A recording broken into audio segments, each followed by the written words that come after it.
Good evening, everyone, and welcome to our regularly scheduled meeting of Council for November 25th. I want to start by acknowledging that we're having this meeting on the traditional territories of the Coast and Strait Salish peoples, specifically the Lekwungen-speaking people known today as the Songhees and the Esquimalt First Nations, that their connections to these lands continue to this day.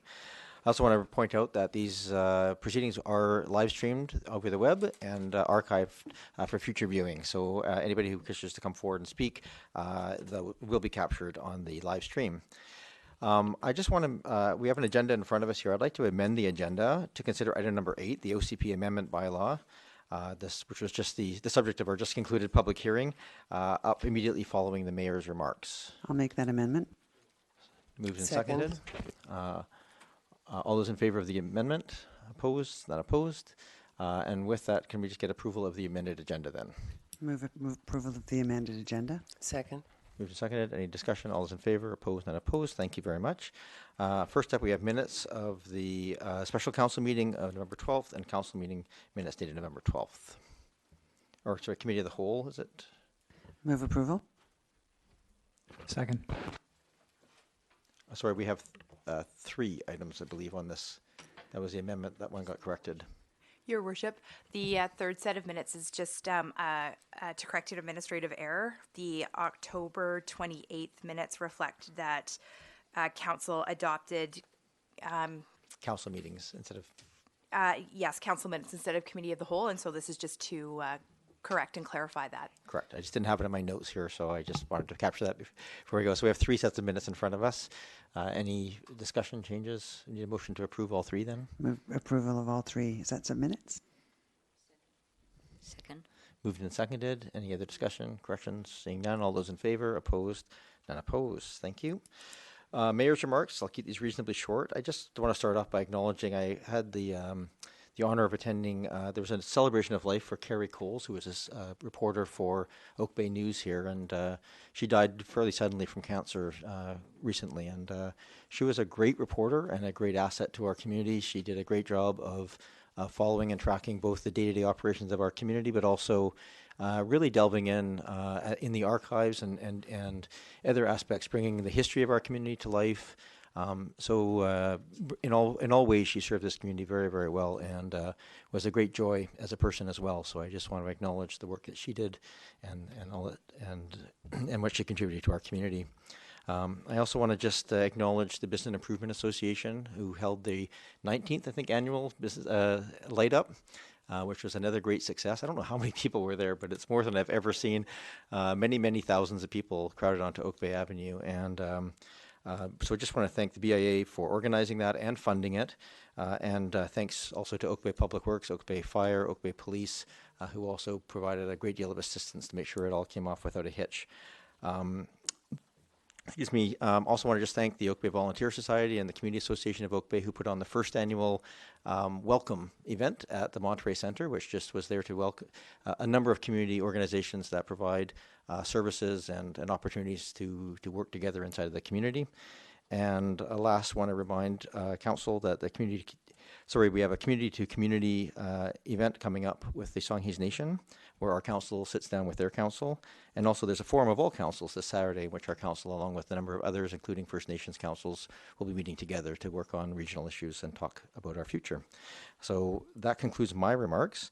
At this point, I would like to move to item number 8 on the agenda. I'll just give council a moment to move there. We've just completed our public hearing on this proposed Oak Bay Official Committee Amendment Bylaw. This is Bylaw 4620002, 2019. At this point, it's appropriate to move third reading of the bylaw, and then we'll take discussion and debate on the item at hand. I'll move third reading of bylaw number 4620.002, 2019. Moved and seconded. We'll call the question on this, and then we'll move to the... actually, no, we'll take debate once it's moved and seconded. Is there a second? Moved and seconded. So are there questions of staff clarification prior to... Councillor Green? Yes, through you, Chair. Oh, I'm sorry. I was looking in the wrong direction. We've moved staff around from the usual seats. It gets you can confusing. You can tell I'm very observant. I just wanted to ask if you could comment on the points that were raised this evening by Mr. Bowker and Mr. Mears regarding the legality of this proposal. Just a comment would be helpful. Thank you.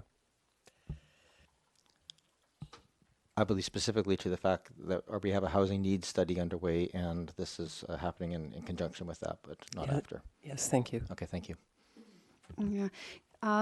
If I may, it might be easier to look at both those processes separately. So there's legislation, specifically through the Local Government Act, that stipulates where a regional district is undertaking a new growth strategy, where that is adopted.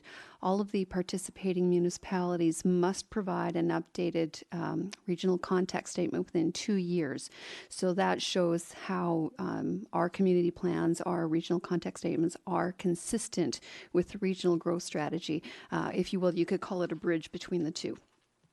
So in the case of the CRD, we're speaking of 13 different municipalities or electoral areas that must provide an updated context statement in relation to the new growth strategy.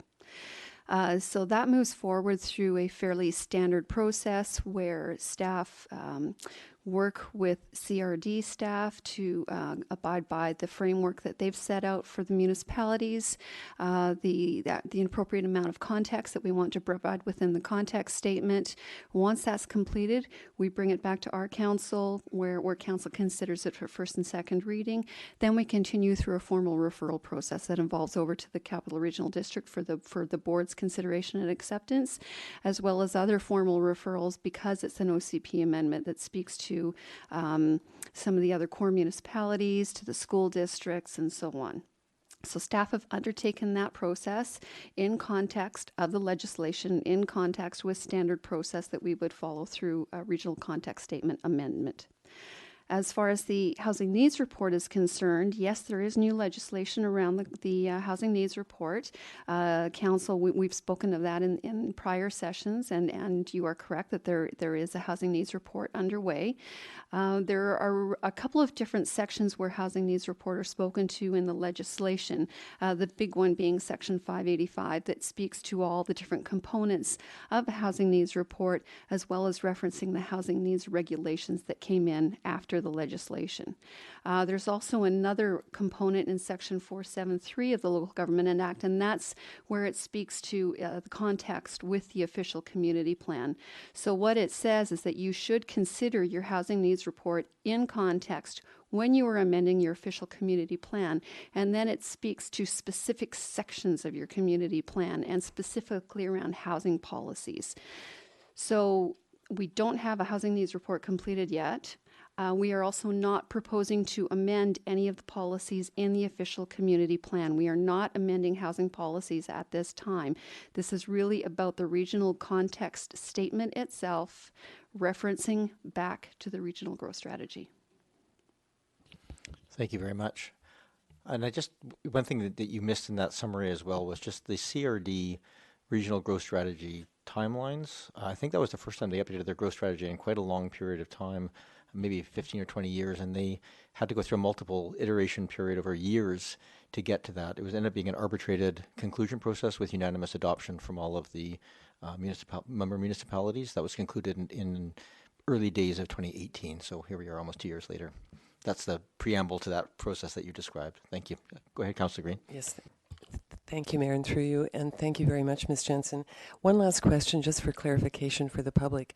Someone mentioned that regional growth strategy means that we're going to grow massively and that it encourages growth and densification and infill. Could you clarify what the regional growth strategy really is? Thank you very much. In 3 words or less, just. More than 3. No, I know. Go ahead, Ms. Jensen. Oh, well, I'll see if Mr. Anderson wants to jump in on this. But essentially, the easiest way to think of a regional growth strategy is an official community plan, only it's for the broader region. So it's really looking at how we want our region to develop over the next X years. And in this case, specifically to some of the components that I mentioned earlier, economics, food systems, climate action, housing, and so on. Thank you very much. Thank you, Councillor Green, and thanks for the clarification, staff. Are there other questions? Councillor Zelka? Thank you very much, Chair. I just wanted to ask again, or ask maybe for some further details regarding the timeline of the process. I do realize that the CRD took quite some time to get their context statement sort of finalized and the whole process that they had to go through.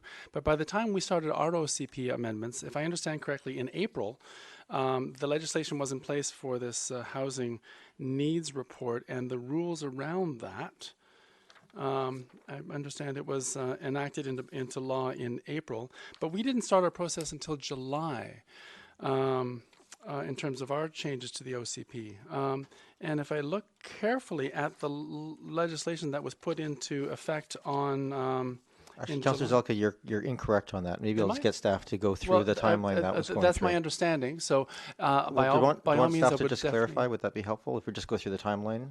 that I would love to understand about the timeline, number one, and also I see a lot of use of the words musts in those sections as opposed to shalls. I'd like to comments on those as well, please. Okay, if you just go through the timeline of this, because it has been an interesting, fairly long one from January of 2018. If I may, Your Worship, prior to the timeline, one thing I would like to say is that the legislation around housing needs report, it does require a municipality to prepare a housing needs report, and it has up to 3 years to do that.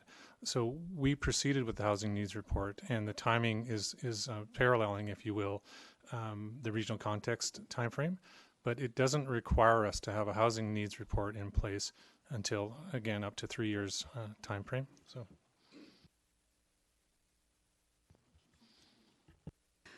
Sorry, if I can clarify with Councillor Zelka, you're speaking to the timeline for the context statement or the housing needs report?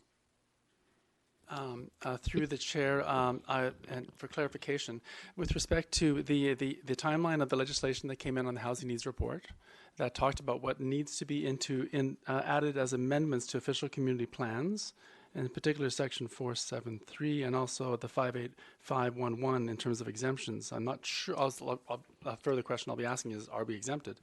Those appeared, it'd be helpful to know, the first question is, when were those enacted?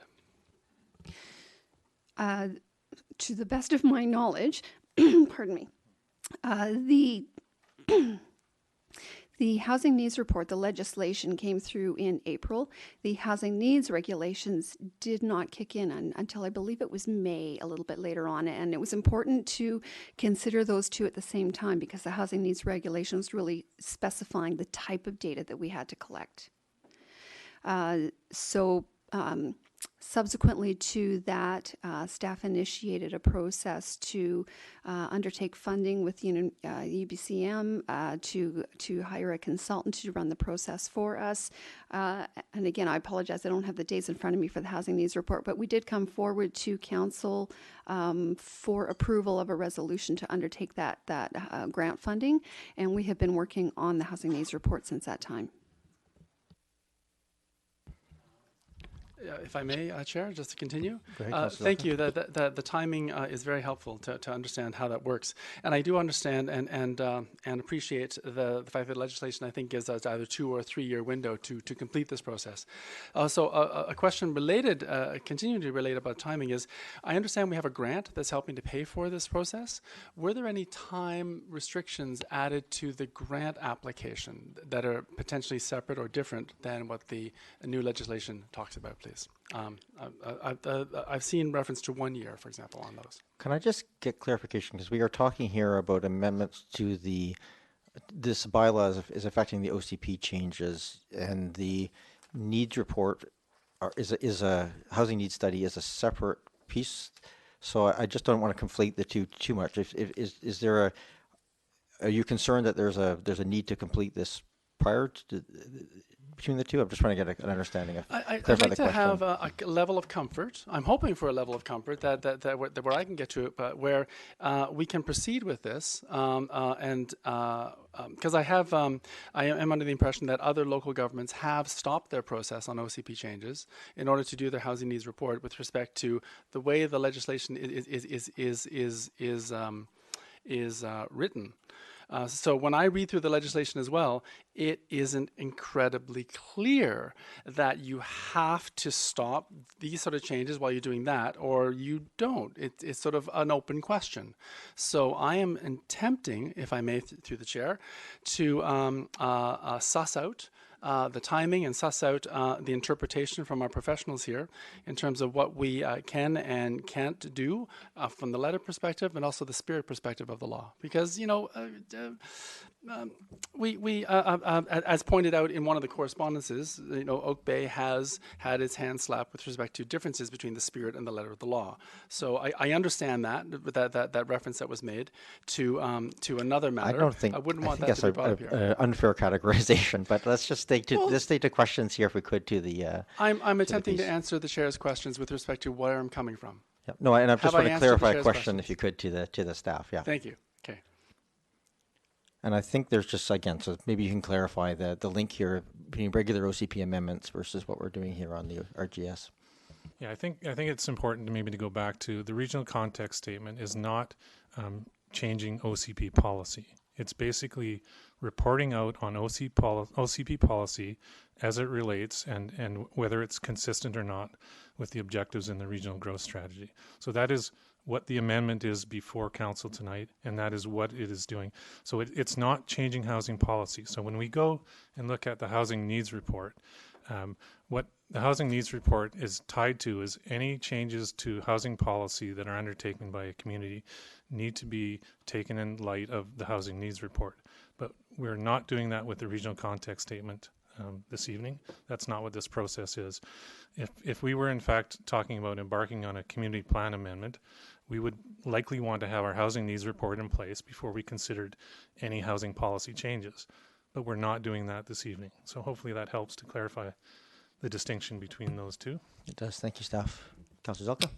So what I've heard staff say is that this regional context statement reflecting our existing OCP has no net new housing policies or alterations to what existed before to what existed future. We've just simply repackaged it and made it available in terms of what's needed for alignment with the CRD's regional growth strategy. Mr. Anderson. I think it's maybe helpful to think again that it's basically reporting out on what our policies say relative to what the regional growth strategy says. It's simply that. So it is an amendment to the community plan because it's part of the community plan, but it is a specific regional context statement whose purpose is, as Ms. Jensen mentioned, that bridge between our plan and the regional plan. Hopefully that's So there was a question asked, yes or no. Does it change our housing policies with the adoption of this? It does not. Okay, thank Your you. Worship. Councillor Zelka. That was the fundamental aspect. As long as it doesn't change our housing policies as they exist today, I can support this. And I also wish to add, I'm very heartened to hear that the OCP is being referred to as a policy document and not just a vision statement. So I'm actually feel good about that staff is actually calling it a policy document at this point. I have heard something different in the past, so I feel good about that. Thank you. All right. Are there any other questions or comments from these? Seeing none, I just I'll take a moment. Oh, Councillor Appleton. Sorry, Your Worship. Very quickly, just a further point of clarification, and thank you for staff's clarification there. I see that in the CRD's context statement framework, they describe four scenarios that would trigger the development of a regional context statement. One of them is a municipality preparing a new OCP. So through you, question to staff, subsequent to the housing needs assessment being completed and that housing piece being done, and should that then roll into amendments to the OCP that would in fact affect policy, which again this is not, but in the future, if there are policy changes, would the regional context statement then need to be updated at that point? Oak Bay's regional context statement. Mr. Anderson? My understanding is that when changes are made to the regional growth strategy, then our context statements are updated. When we're doing an amendment or an update to our community plan in general, then we would perhaps look at our context statement there, but the housing needs report would not trigger us amending our regional context statement. Thank you. Thank you. Any other questions or comments? No. I just, there was a few other questions asked, and I thought I would try and answer them as best I can, or if staff want to jump in. in the letter to the public hearing, one of the questions was, why are they not abiding by the findings of the mayor's task force on public engagement? I guess my answer would be, again, as answered here, OCP amendments are very specific to comply with the RCS and have very specific process requirements. Why could this not wait for all the facts? And I guess I would just point out all the facts are related to this item. They're not related in for all the housing framework needs that we have a lot of work, excuse me, a lot of work ahead of us for in the next couple of years. There was also a question asked, is there some hidden agenda? I'm just going to say no, there's not. There's no hidden agenda. This is just a completion point of a process begun in January of 2018, about almost 2 years ago now. There's a question said, who stands to profit? And I guess I'll say again, no one. This is simply bringing our OCP into alignment and changes no policy or procedure. And the last question was, have they accepted the grant in bad faith? And again, I'll just say no. In fact, asking that question, I think, gets dangerously close to questioning the integrity of our staff. And I just want to point out here that we have, as a respectful workplace, that includes making comments. Everyone, council, public, are welcome to question the aspects of staff reports.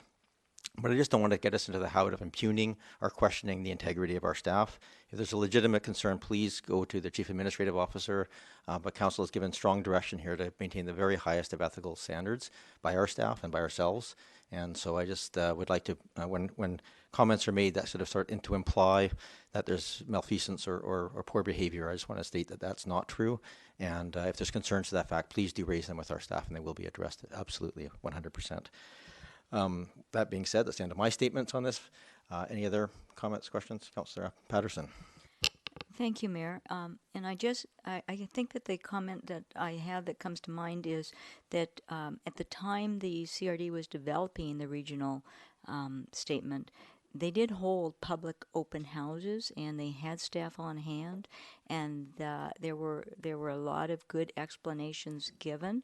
Unfortunately, those meetings were not necessarily well attended, and so I think that people in the local communities are not understanding that that was the first level of meetings to attend to understand what the purpose was with the regional growth strategy, and how that would flow out to the communities and how information from the communities would flow back, and that over time that could change. And one piece that was not as evident at those original open houses was this climate change, which has now that all members of the CRD have supported and are undertaking to work on. So that's a bit of a new piece in that, which has been incorporated by our staff into these documents. But it was widely publicized, and the meetings were open to the public at the CRD. They had staff there to explain them thoroughly to us.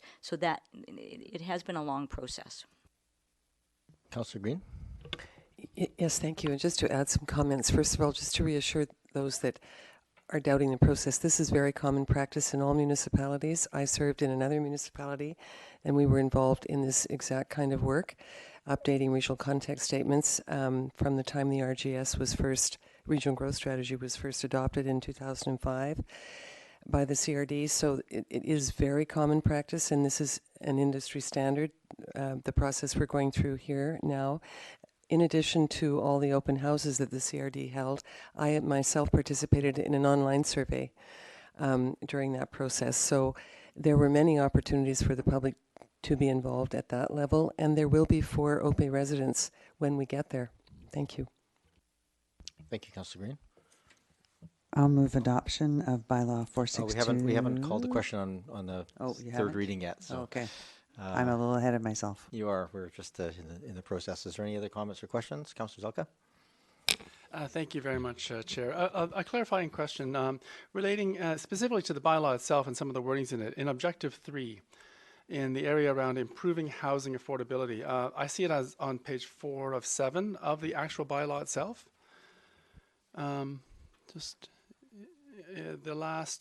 Just before Objective 4, transportation. It's the last point relating to an objective and a major goal of the OCP on improving housing affordability. It says in here in the bylaw that Oak Bay is preparing, or implies that it is preparing a housing strategy to specifically identify opportunities for affordable and special needs housing. I want to ask about that, if I may, since it's an opportune moment. The way it's worded implies that this is something that's in process, a preparation that's actually happening at this time.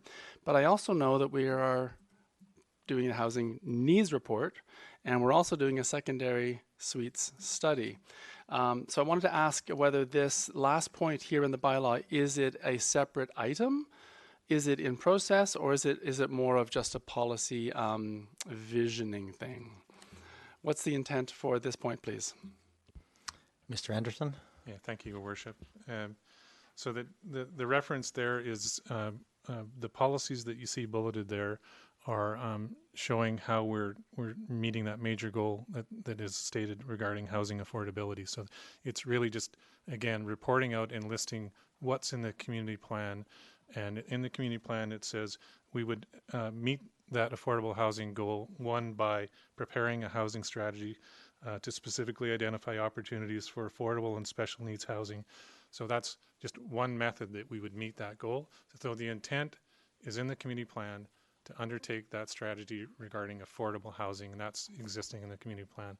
We, as you know, have other initiatives underway related to housing that you spoke to in your question. Thank you. And I very much appreciate the clarity that you provided in your response. So the wording here, preparing, doesn't mean that we're actually creating a separate report called a housing strategy. It's just an intention within the context statement. Well, no, if I may, Your Worship, it Yes. is a policy that's in the community plan, and it says we would be preparing an affordable housing. So that's in our 2014 community plan. It says we would be preparing a housing strategy specifically related to affordable housing. So that does predate the discussions we've had around housing framework and the work we've been conducting in the last year or so. Yes. Yeah. So it's in place. It doesn't preclude that at some point in the future, if we specifically wanted to look at affordable housing, that we could look at that type of strategy. But we're looking at a broader approach, the housing framework, to look at a range of options to increase our housing options in Oak Bay. Thank you. And I very much appreciate that. Thank you so much. Thank you, Councillor Zelka. Councillor Patterson? Thank you, Mayor. And since we are adding to these topics, I will just also put out a reminder that these documents will continue to evolve because, of course, the BC province of BC is undertaking to have accessibility legislation in place also by year end. So I expect that as we move into the new year, we're going to have that to add to the other policies around housing. Thank you. I think she's saying that their building and planning staff have job security. Is there any other questions or comments from council? Seeing that's all those in favor? Opposed? None opposed? Need to move adoption? I would love to now move adoption of bylaw number 4620.002, 2019. Second. Moved and seconded. All those in favor? Opposed? None opposed. Thank you very much. We're now back on track. So if we go back to item number 3, which is public participation period. This is an opportunity for members of the public to come forward and address council on any topic that you see as relevant to the community. Our procedures bylaw allocates up to 3 minutes per person and a total of 20 minutes in total for this section of our meeting. If you come forward, just please state your name. We have someone coming forward already, so I'll just read this out so people know. State your name, municipality of residence, and the topic of your remarks. If you could just print your name as well, so we have a written copy, so we spell your name correctly in the minutes. And if you can just keep all your comments directed towards me as the chair, that would be appreciated. Oh, so can you please turn on the microphone? Put the microphone on. Joan Russo from St. Patrick Street. Welcome, Ms. Russo. Thank you. I'd like to speak to, I'm very pleased to hear that there's a motion going to be on the floor related to banning gas leaf blowers. This has been something that's bothered me for years, and I think finally finally it's going to be done in Oak Bay, and Oak Bay will lead the the district in doing this. I don't believe it's in Vancouver. There's a ban there, but I don't believe there is one elsewhere. But I have found in 1995 I decided not to drive and got rid of my car, and this was for environmental reasons. And I walk. My means of transportation in Oak Bay is walking. And there was an incident not too long ago where I was walking along Oliver Street when there was a horrible leaf blower. And I motioned to the person to stop for a minute, and he stopped. And I said, "That's too loud." And he said to me, "Well, that's why I wear industrial ear protectors." So this is the attitude that people have, that the people... doesn't matter. They just are looking after themselves, while older people specifically, have to walk by, and people who who suffer a little bit from problems with balance could be shocked. Just walking along, and suddenly the leaf blower starts, and they might be affected by it. So I think it's extremely important. I think this bylaw would be motion is extremely important. So I haven't read it. I just heard in the radio that it's coming forward, and so I was I really wanted to come and say something about it. So, and there is also from you were talking about the importance of climate change, and this has been an issue of mine for years and years and years, going back to '92. And there are studies in the States about the impact of gas blowers and contribution to greenhouse gas emissions. I have seen a few studies. I haven't seen any studies in Canada, but there certainly are studies in the States showing that it is a major contribution to greenhouse gas emissions. Thank you. Thank you, Ms. Russo. Okay. And I will just point out the item. You can have a seat. I'll just anybody else wishes to come forward, please do so at this time. The item later on in the agenda related to leaf blowers will not have a public participation point, so this is the point if you want to address us on that. And just so you know, we're not making decisions on passing a bylaw or anything tonight. This is the first step that has come to council for consideration of what the next steps are. Welcome. Thank you.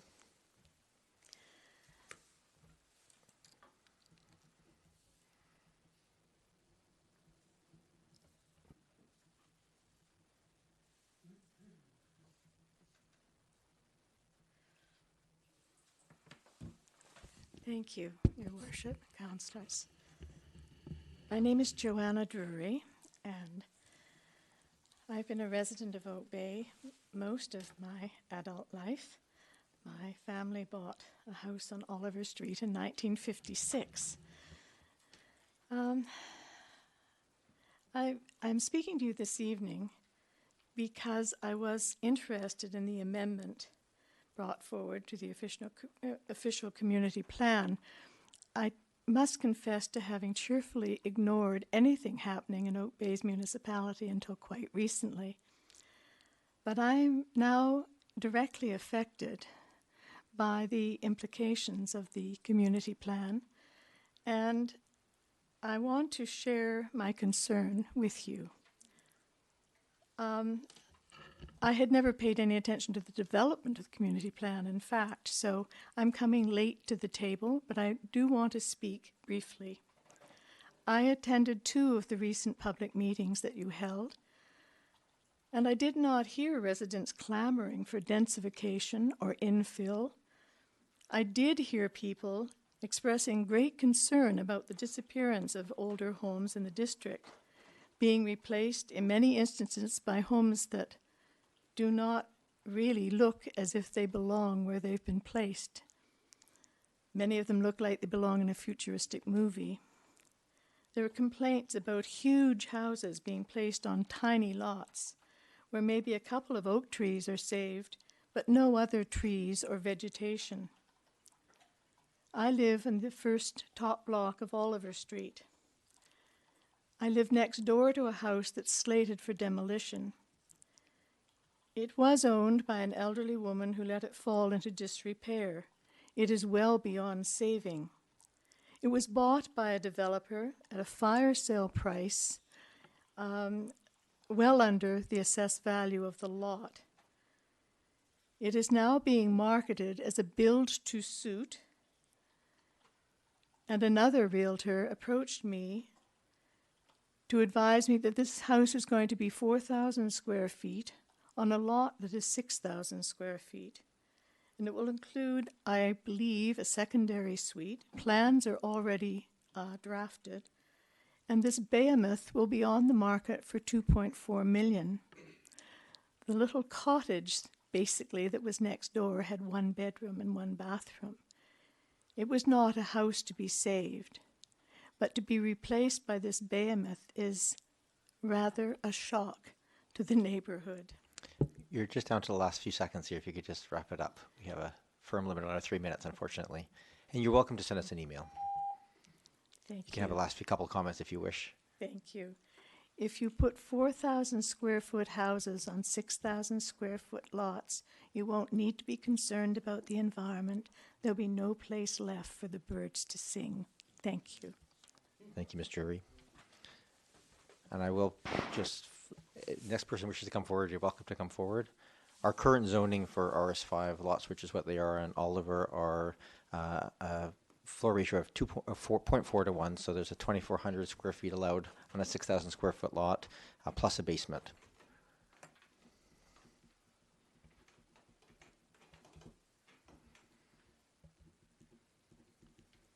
Good evening. My name is Steve Bowker. I live beside Quimper Playground. Welcome, Mr. Belker.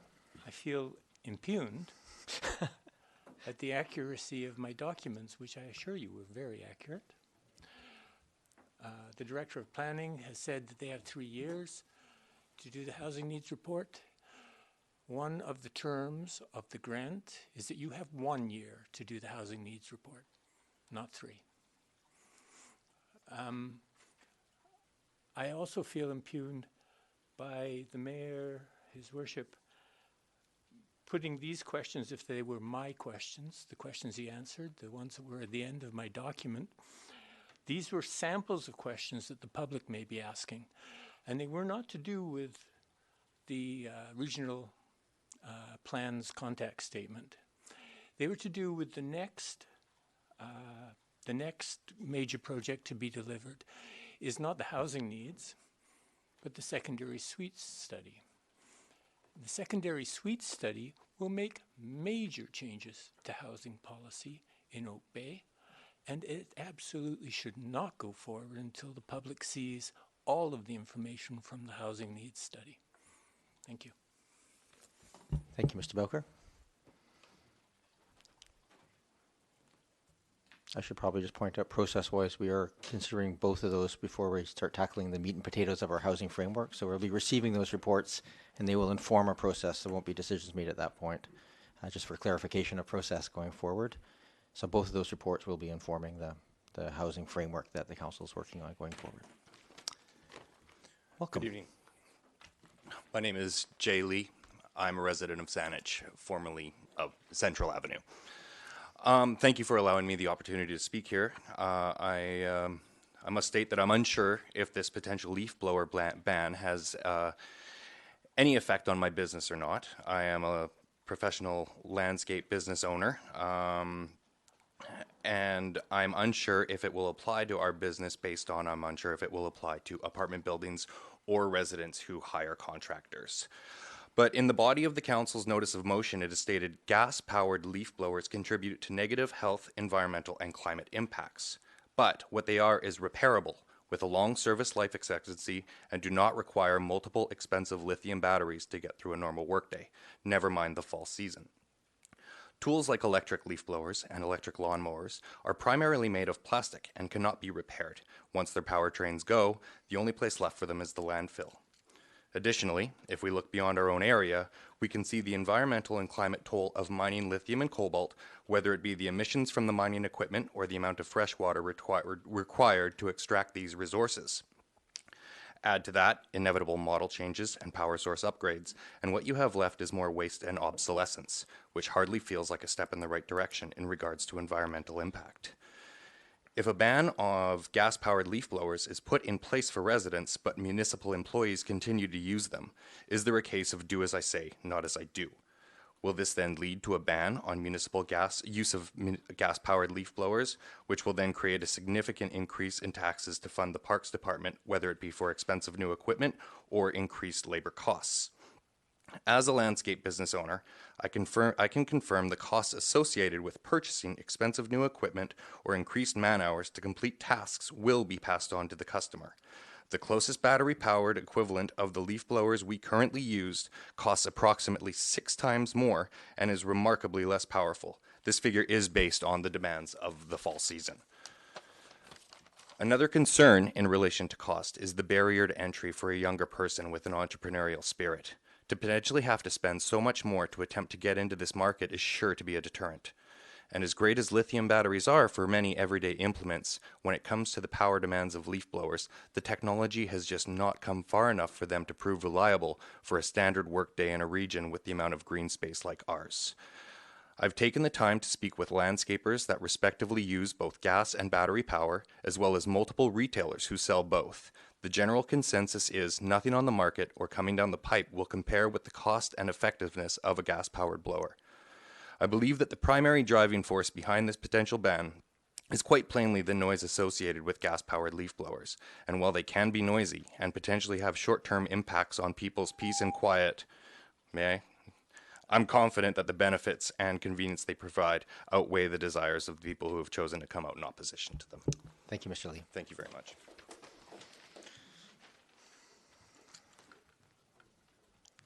Does anybody else wish to come forward? Please do. And I'm just going to ask that we don't boo or cheer people coming forward, because we try and make sure everybody feels comfortable coming with their opinions coming forward. My apologies. Oh, so no need to apologize. I should have said that at the beginning.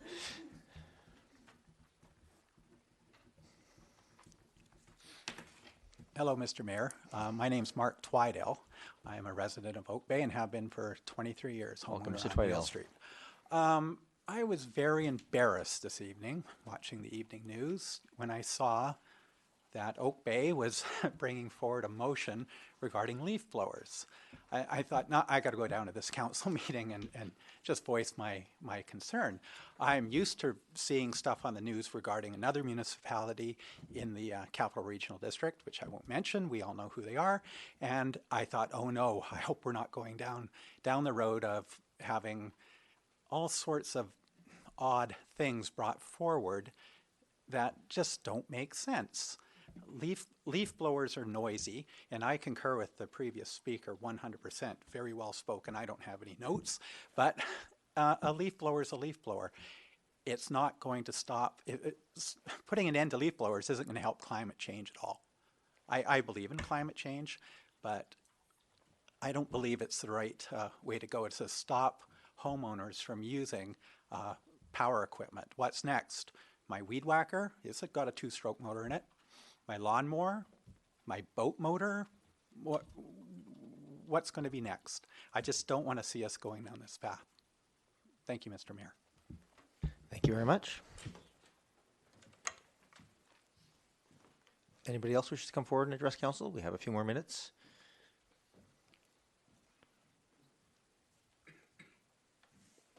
Welcome back, Mr. Bowker. Thank you. Leaf blowers. I threw my leaf blower away because in the old days when I used to rake leaves, I had a metal rake. It was a fan about this big.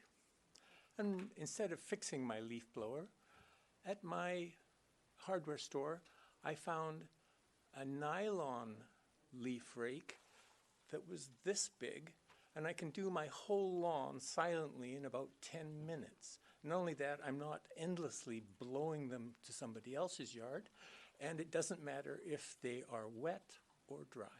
Thank you. Thank you, Mr. Bowker. Does anyone else wish to speak to council at this time? All right, that ends our meeting, our portion of the public participation period. Thank you very much to everyone who came forward to speak, and we will get on to some of those topics a little bit later on. Up next is something a bit more meat and potatoes. We're getting onto the police 2020 police budget, and we have Chief Brinton here to give an overview. So welcome, Mr. Chief Brinton. Thank you. Good evening. Just real quick, for those that are new to council this year that I haven't presented to in the past, just some of the mechanics. The BC Police Act requires that a police department puts a budget to the police board, and then the police board's requirement is to approve that budget and then present it to council before the end of November for the, so we're inside that by about 6 days. So that's just the mechanics of it, and there's mechanisms for if issues arise, that sort of thing, but it hasn't been an issue in Oak Bay in the past, so I don't intend that, I don't expect that it would be, but I just wanted to put that out there. So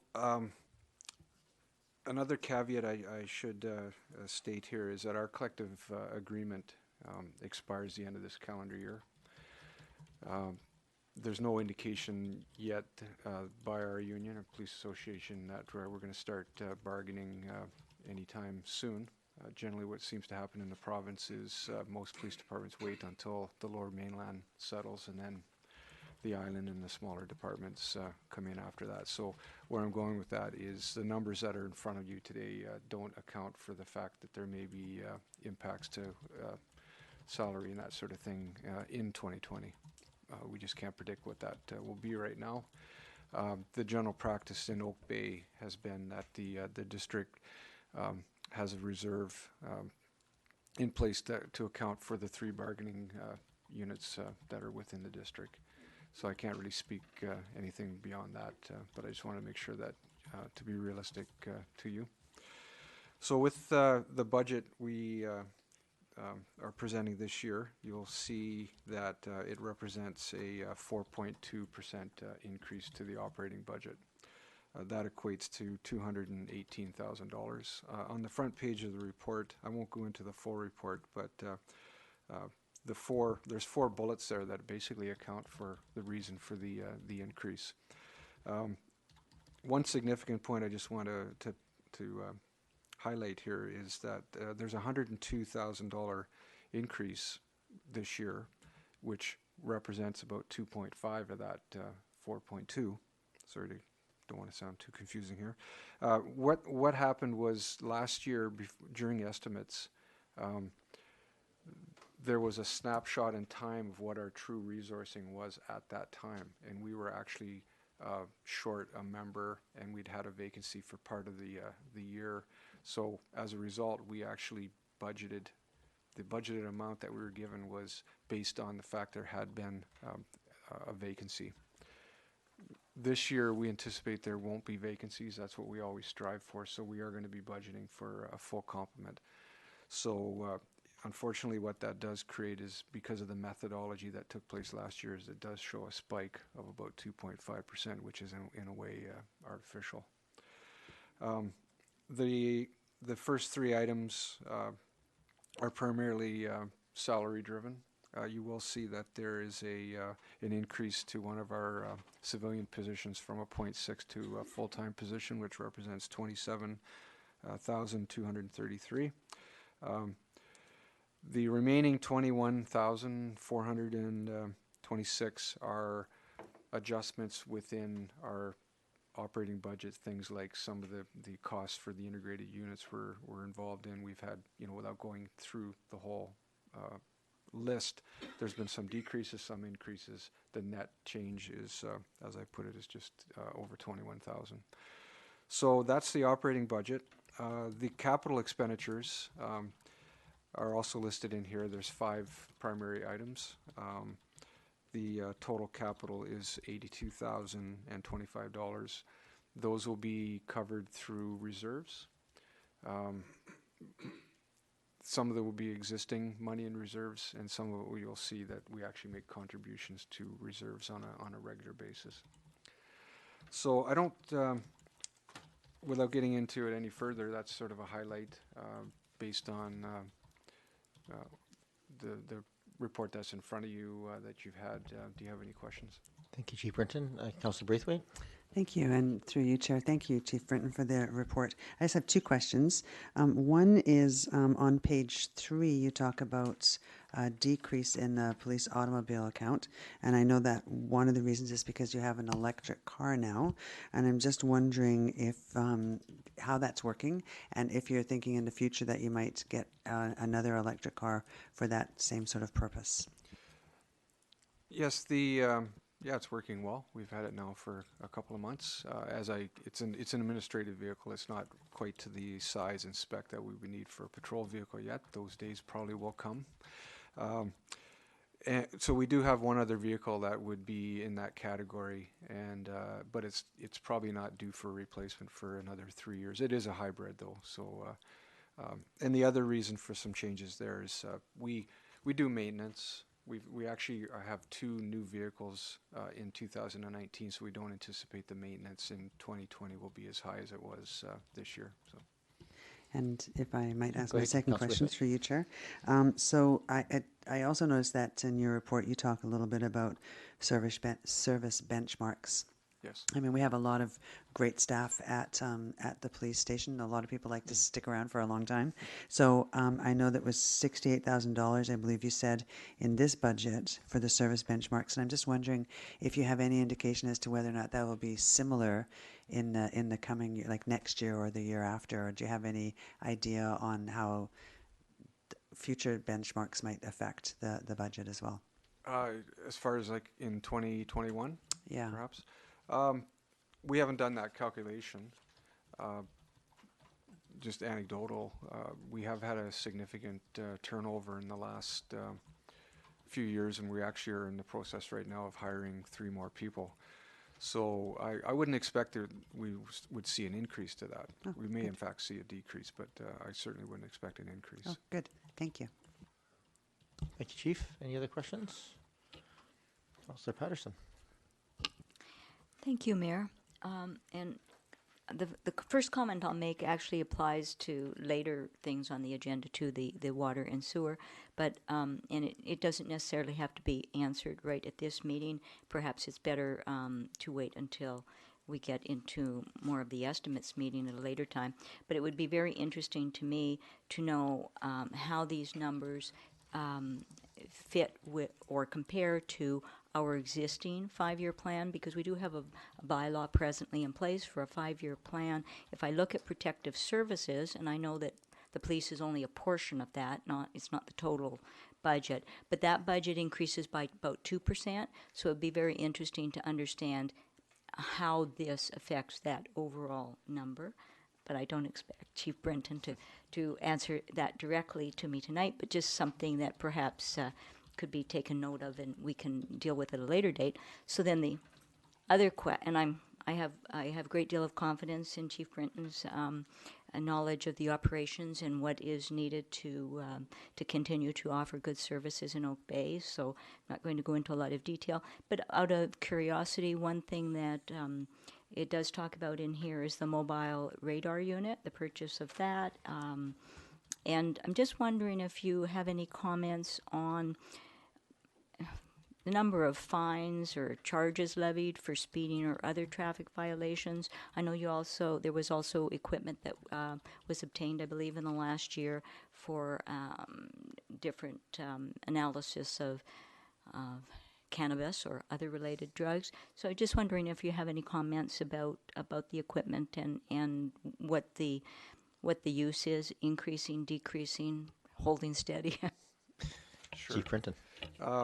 So just, I know this isn't about the cannabis equipment, but that was federally funded, so that was a cost-neutral thing. But as far as the traffic enforcement, we are. I like to think we're at a fairly high volume. We seem to be fairly consistent. We issue about 1,500 tickets a year, plus or minus, it seems. There is a transfer from the province of ticket revenues. It's not specific to a percentage, so I don't want the public to think that we have a quota. But they do transfer some funds to every municipality for public safety reasons and that sort of thing. The value of this unit is without getting into the details, you often see the member standing on the side of the road with the the radar. This is actually mounted in a car, so if they're just arbitrarily clear to call, they're heading back to the office to do some paperwork, they have a chance encounter because it's while it's moving, and then that causes a purpose to pull that car over. There's the traffic enforcement, but then it can also lead to other things. So it's just it's quite effective, and our goal is to have one in every vehicle. I believe this will be 3 of our vehicles now will have one of these units. So probably next year you'll see a request for the 4th one. Thank you.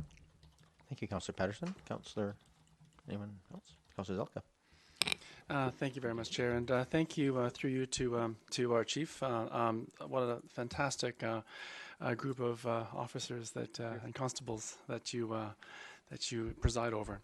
I wanted to ask. I'll start with a general question, maybe slightly humorous. For those of us visiting the police department with electric cars, are we allowed to plug in to your? You did put a double header electric plug-in, yes? Chief, that was a serious question. It's a single. We don't advertise it, but if it's available, there's certainly nothing wrong with using it. Our intention is over a period of time just to monitor its use and just see if it becomes an issue. We have a member. There's a couple of firefighters that have vehicles, and we say, if you want to plug in for an hour or so to help get you home at the end of the day, feel free. But I don't want to pull in and not have the availability because someone else is sitting in it. So we don't advertise it, but we'll see how it goes.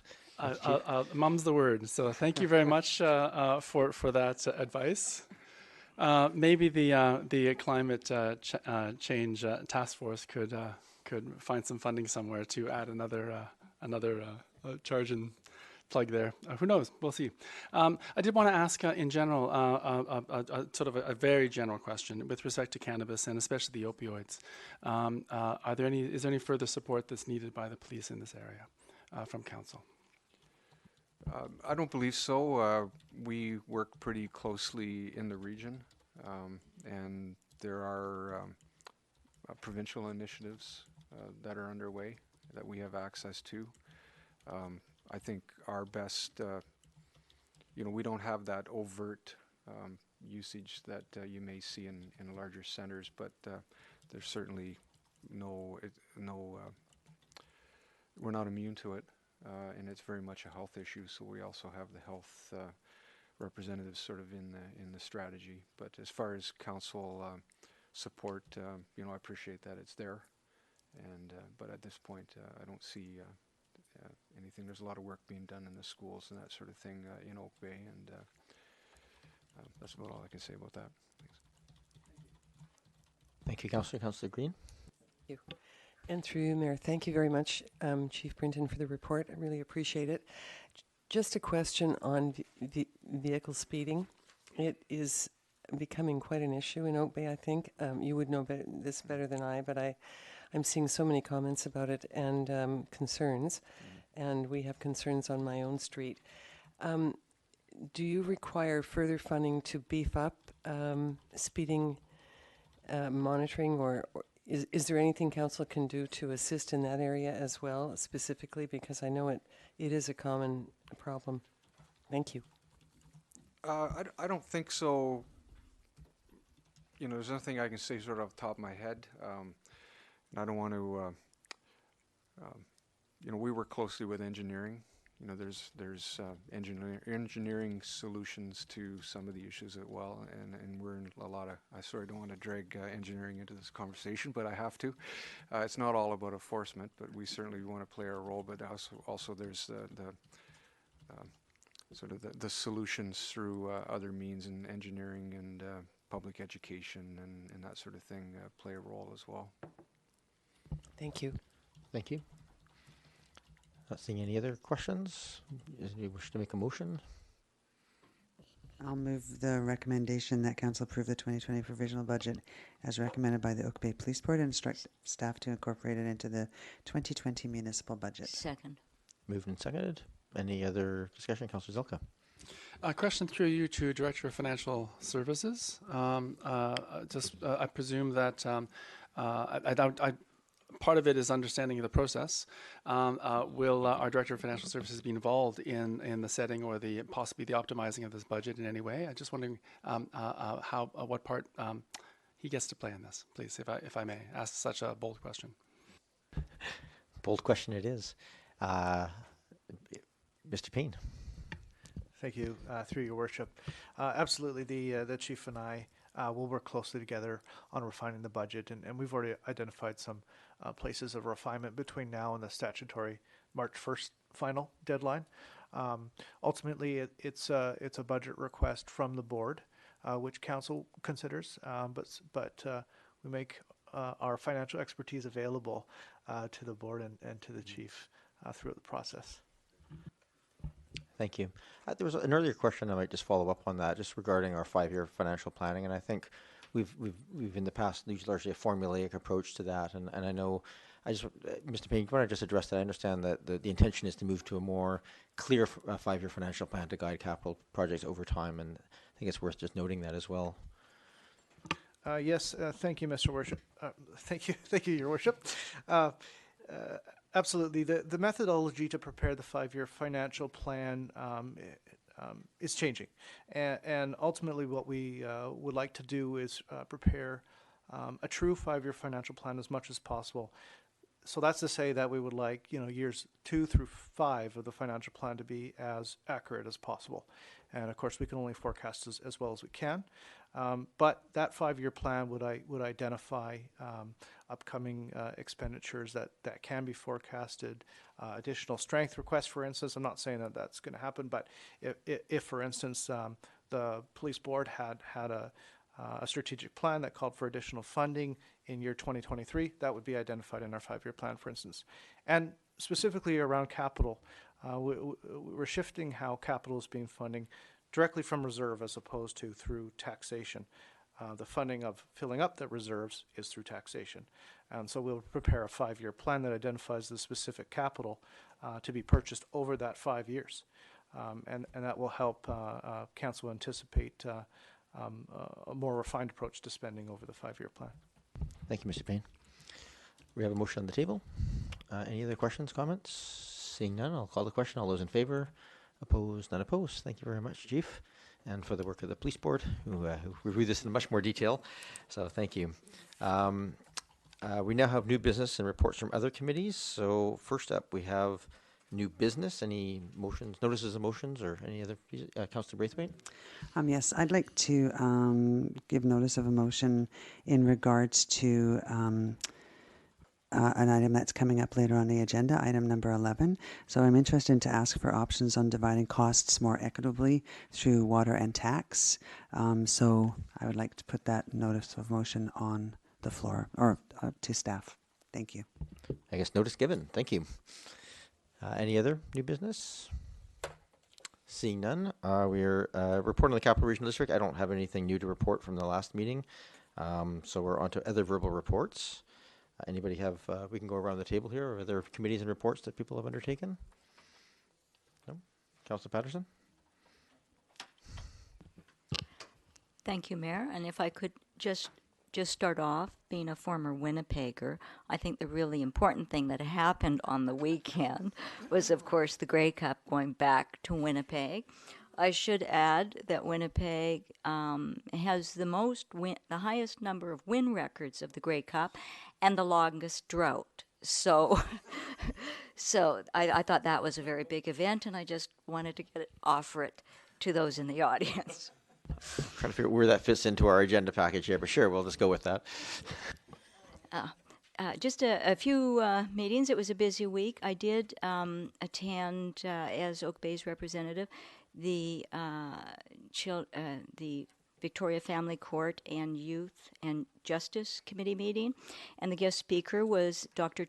Jennifer Charlesworth. She gave a great presentation of certainly the annual report that they have just produced for the previous year, and insight into the progress and challenges that her group is facing. And of course, the goal of their committee is to advocate and investigate and monitor issues related to youth. And it really does affect the entire region. Their office handled, and they handle about 1,500 to 2,000 cases a year every year. And the cases, if you look at the annual report, are distributed fairly evenly throughout the province. So it's not like that there's high numbers of cases in small areas. They are spread evenly around, and including the island. Just a few of the statistics from the report. This year, the RCY investigated 2,700 reports of critical injuries or deaths, so a significant number. And 73% of those people or youth that were involved had confirmed or suspected mental health diagnoses. Critical injuries were slightly higher for Indigenous population. However, deaths were considerably higher for non-Indigenous population.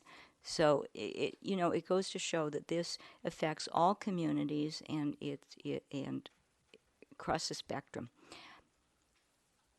An amazing number out of the report: 84,000 children and youth in the province of BC were diagnosed with mental health disorders. 84,000. But certainly under Dr. Charlesworth's leadership, positive steps are being made to address the issues. Funding is always a challenge, but they're doing some really wonderful things. Certainly they have now an Indigenous youth and community engagement group, and they do Rep for Rights tours to educate children and youth about their rights under the United Nations Convention. And I should just add, those rights were established 30 years ago, and they still not have been incorporated into our federal or provincial legislation here in Canada.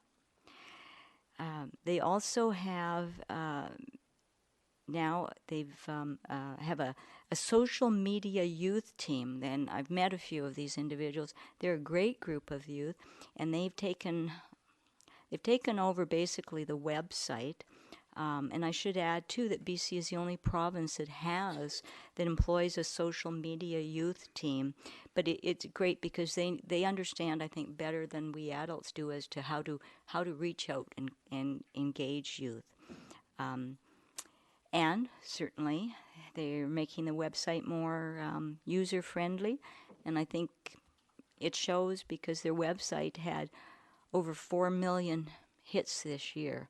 So certainly, it does show the importance of the program and the youth advocacy and really the work by the Victoria Family Court and Youth Justice Committees. So it is often not, we don't hear about it a lot, but they do impact a lot of people in the community. The other meeting that I attended, it was a busy week. Total other end of the spectrum, I attended both the Finance Committee and the board meeting for the Capital Region Emergency Services Telecommunications, or CREST. Basically, everything is on track. Operational and financial plans are on track for the year. And we are embarking on ongoing review of the technology plan and space needs analysis on the longer term. Stakeholder fees and levies, where we're looking at how those are apportioned presently and if the analysis should be modified to accept different standards. And we also, the Board on Governance also reviewed all of their policies. So I think as far as emergency radio communications, we're in pretty good shape. So that ends my report. Thank you, Councillor Patterson. I was going around the table, but Councillor Zelke I skipped over you. Sorry about that. I wanted to report out on the water board. the CRD Water Board. It was one of the most enjoyable meetings I've attended in a long time, mainly because I'm an engineering nerd. The pH and corrosion study was presented. If anyone's interested in knowing how, where the water is lurking and moving fast flowing and not moving at all throughout the water system, the reports were fascinating. Oak Bay showed up as pretty well green everywhere, which is fantastic. A testament to our engineering department. So some fabulous work being done there. Also, the dam safety program was also presented. Apparently the report was this thick, and I was expecting to see the whole thing, but they summarized it to 19 pages, which I was very sad to see. Fascinating work being done behind the scenes, keeping us all safe and keeping our water supply in good shape. So if anyone would like to see those reports, I will gladly provide them. Cheers. I think 19 pages is enough for the rest of us. Councillor Ney, do you want anything else? Councillor Reid? Just very briefly, I attended the Light Up last night. I'm sure many did. And it was probably the biggest crowd I've seen in the 9 years that we've lived here. It was huge. I was also very worried when I saw Mr. and Mrs. Santa on top of the fire truck going by, and I was worried about Mrs. Santa possibly falling off. However, well, she did actually fall off. She tripped at the bottom. But she has survived and was caught by a very large and strong firefighter. Yeah, that's what I said.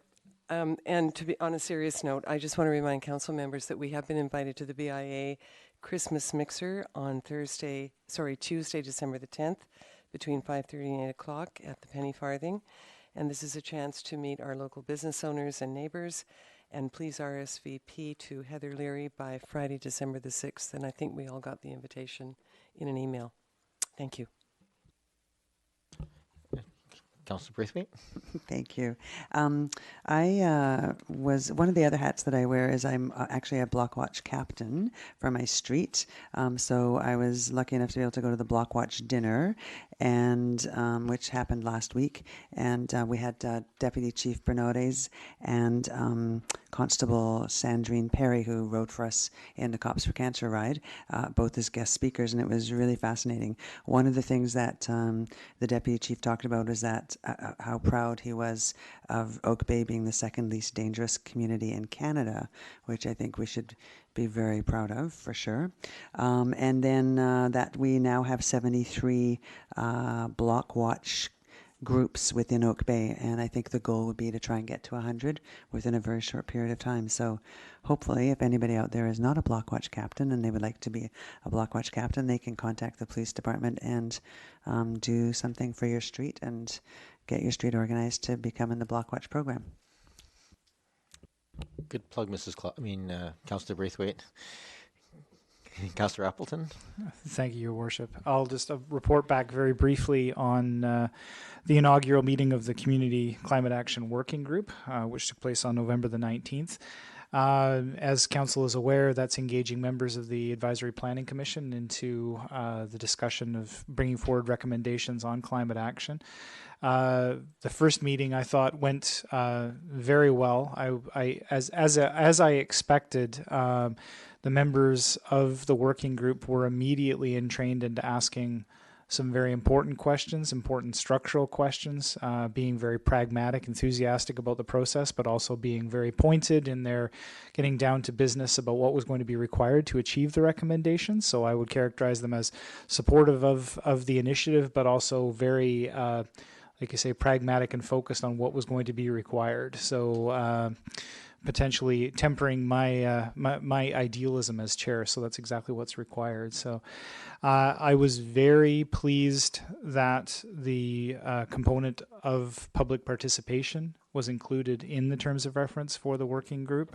We had a really excellent public participation period. I want to thank the members of the public that took the time to come out. I think it's an excellent component of that working group. The next meeting will be at the beginning of next month, just a week and change away from now. And I think that there's a really strong way forward that's been defined for the next couple of meetings by the group. And so I'm very hopeful about the work of the group and receiving basically universal positive feedback about what it might accomplish. So very pleased with what we've done so far. The real work sort of begins now, essentially. Thank you, Councillor Appleton. Don't lose your enthusiasm. idealism for that role. Councillor Green. My apologies. I forgot to add that I spent last week, actually, I met for coffee with 2 residents and had a number of inquiries from others regarding recruitment of volunteer committees and commissions. So a lot of interest has been generated. I want to thank staff for the great advertising. Everybody seems to be being reached. And so there is a lot of interest in the community by new people, which is wonderful. Thanks. Thank you. I just like to reiterate what Councillor Braithwaite spoke to about the block watch. I was on one of my hats I wear. I sit on the BC Association of Police Board Governance Executive, and we had a long conversation about what happens. All representatives from all 14 municipal police forces meet fairly regularly to talk about issues, and that was one of them with the, I like saying the second safest city in Canada instead of the second least dangerous, which sounds awkward. But I think the block watch program, in fact, contributes greatly to that because it really makes a significant impact on property crime. So, thank you very much to all those volunteers who help at block watch. Any Councillor Ney, did you want to add? No. Okay, we're good. All right, so we'll move on to the next item, which is Councillor Ney. This is what she wants to talk about. Notice of motion. If you don't have to read the whereas clauses, but Councillor Ney, why don't you read your motion? Okay, so be it moved, or therefore be it resolved that the matter of banning residential use of gas-powered leaf blowers be referred to the Community Climate Action Working Group for consideration and subsequent recommendations to Council. And be it further resolved that staff be directed to subsequently review the working group's recommendations for banning residential use of gas-powered leaf blowers and provide Council with information on resulting administrative, operational, and financial impacts as appropriate. Is there a seconder? I need a second. I'll second. That's fine. Moving as a seconder. Thank you. Councillor Ney, why don't you... This is your chance to motivate and talk to the motion. I'm not going to say a lot about why this is moved. There's a number of references to the reasons that the motion speaks to a banning of the gas blowers. But to summarize, I will say that the gas blowers are noted to be noisy, and the noise is irritating and dangerous to human health, that the emissions are toxic that are released in the air, that the fugitive dust particles are damaging to people who have lung vulnerabilities, that the leaf blower causes critical damage to soil ecology, and that the blowers have been found to be fatal to insects in the foliage. My only other comment right now is that should it be the will of the Council to refer this to the Climate Action Working Group, is that if I were to script this motion today, I probably would widen the scope of it and change it to be it resolved the matter of banning leaf blowers more generally from the community. And I just want to explain for a moment why that was so. There was a news piece brought to my attention that just came out today about a statement made by the Ministry of Environment of the German government that has taken note of the way that insects and small animals are damaged or are impacted by leaf blowers.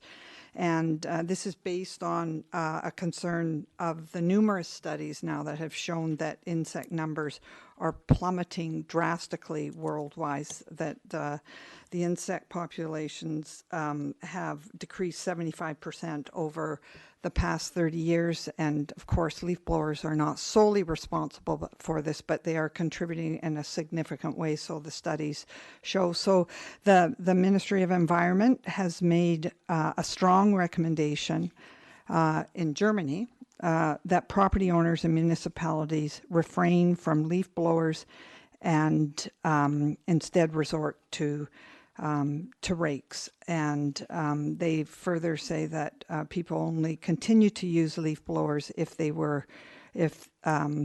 are indispensable. Whatever that means, I'm not quite sure. But one can see that they've taken a real significant stand on leaf blowers.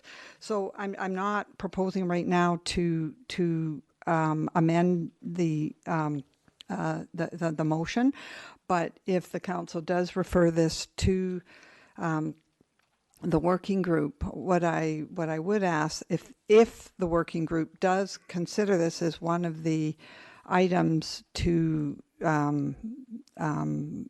consider part of the 5 recommendations coming forward, that they take note of this new information that goes beyond just the banning of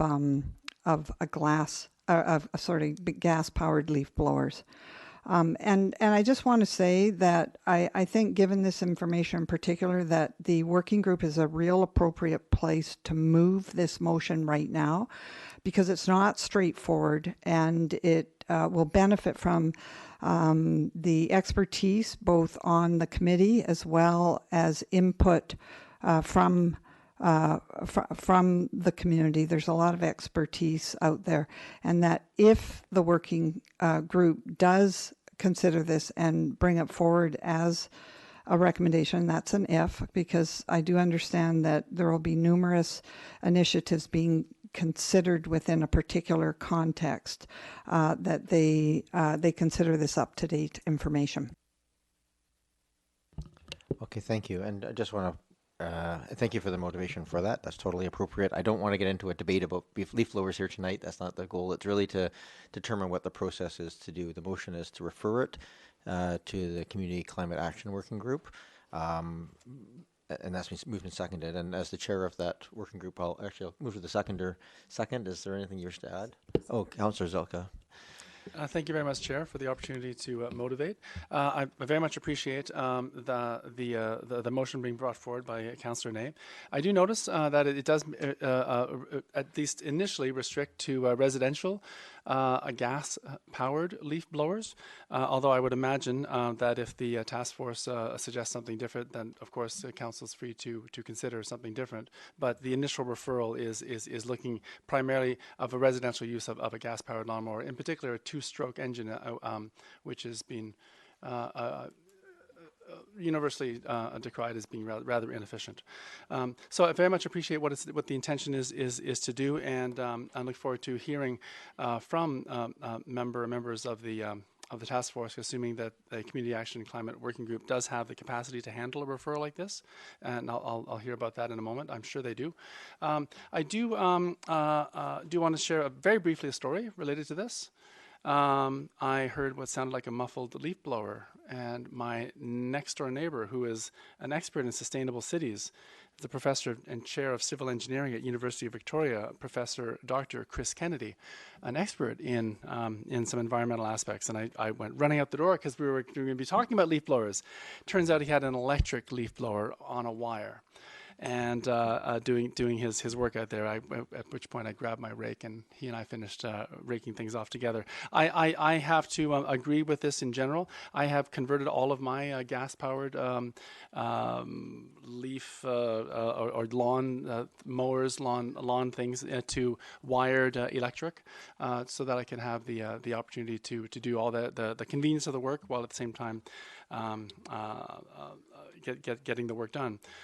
So when I chatted with the professor, by the way, who's offered to present to the, I'll put a plug in, presenting to the Climate Working Group if they so choose, he pointed out the fact that the electrification aspect, if you really want to do a leaf blower, electrification, whether it's leaf blower or car, is the way to go. So he definitely indicated he supported this as well. And I'll leave it at that. Thank you. Thank you, Councillor Zelka. So this, I sort of see this, we have two options. We can take the motion as it is, and if and this really essentially moves it off to committee for thing, and it'll form part of the list either in the top 5 or somewhere else in that piece, or council can decide to keep it at this table, at which point we'd consider a different course of action. And again, I don't want to debate the merits of leaf blowers or not at this table tonight. I think the point here is if council wishes to move this forward at all, which direction it wishes to go. And I'll go to Councillor Appleton next, and then Councillor Patterson. Thank you, Your Worship, and I appreciate those comments. I just want to start by saying that I strongly support the motion that's been brought forward by Councillor Ney, and in principle, I definitely feel that the idea of looking at this ban has merit. So I want to say that right off the top, and being conscious of the fact that this has come before council once before in 2014 was considered at that time. I think I would make the comment that the fact that it's back in front of council and being discussed now and being fairly clearly supported by a large number of people in the community sort of represents to me that there's been a change as far as the perception of the impacts of this issue. So what I would suggest, or what I would like to put in front of council, and I suppose I should probably amend to that effect, is I believe, as just an individual councillor and in my one personal opinion, that the idea has merit to be carried forward, and I think that there is the possibility to just for council to omit the reference, the referring to committee, and actually move forward with it, and having staff consider updating the materials from the 2014 submission, and to essentially come back with recommendations based on an update to that material. So that is just my one individual opinion, and I'm happy to, as chair of the Climate Action Working Group, I'm happy to, if it's the will of council, to receive that item at the working group, obviously. But I feel that council could potentially demonstrate some leadership here by just immediately moving it forward and asking for recommendations from staff. And I would like to hear from my colleagues on council as to their support for that idea. Thank you, Councillor Appleton. And I think if the will of council is not to refer it, then I think the appropriate course of action would be to, as you suggest, bring those reports back to this table so we could consider that as part before we consider the next step. And if it goes to the working group, then I think those reports should also follow along with that as well, because there's a lot of good work attached to that previous report. Councillor Patterson. Thank you, Mayor. And I'm in a bit of a difficult situation here because I do support, in principle, this motion. I don't like the noise or any of the conditions around the leaf blowers, so I do understand that. And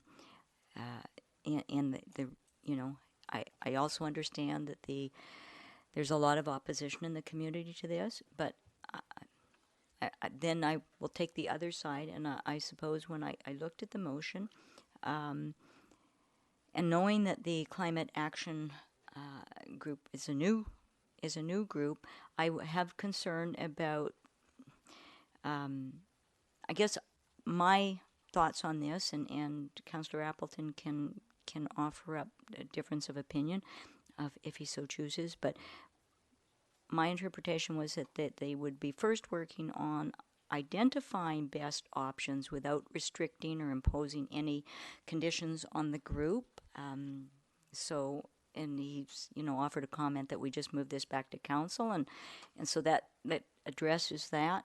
And then the second thing is the sending it back to staff to have them come forward with an analysis of the operational and financial impacts, and that can be pretty significant work, because in many communities where they have actually developed policies and they've tried to ban these and tried to enforce it, it has been less successful, and there's a lot of complications.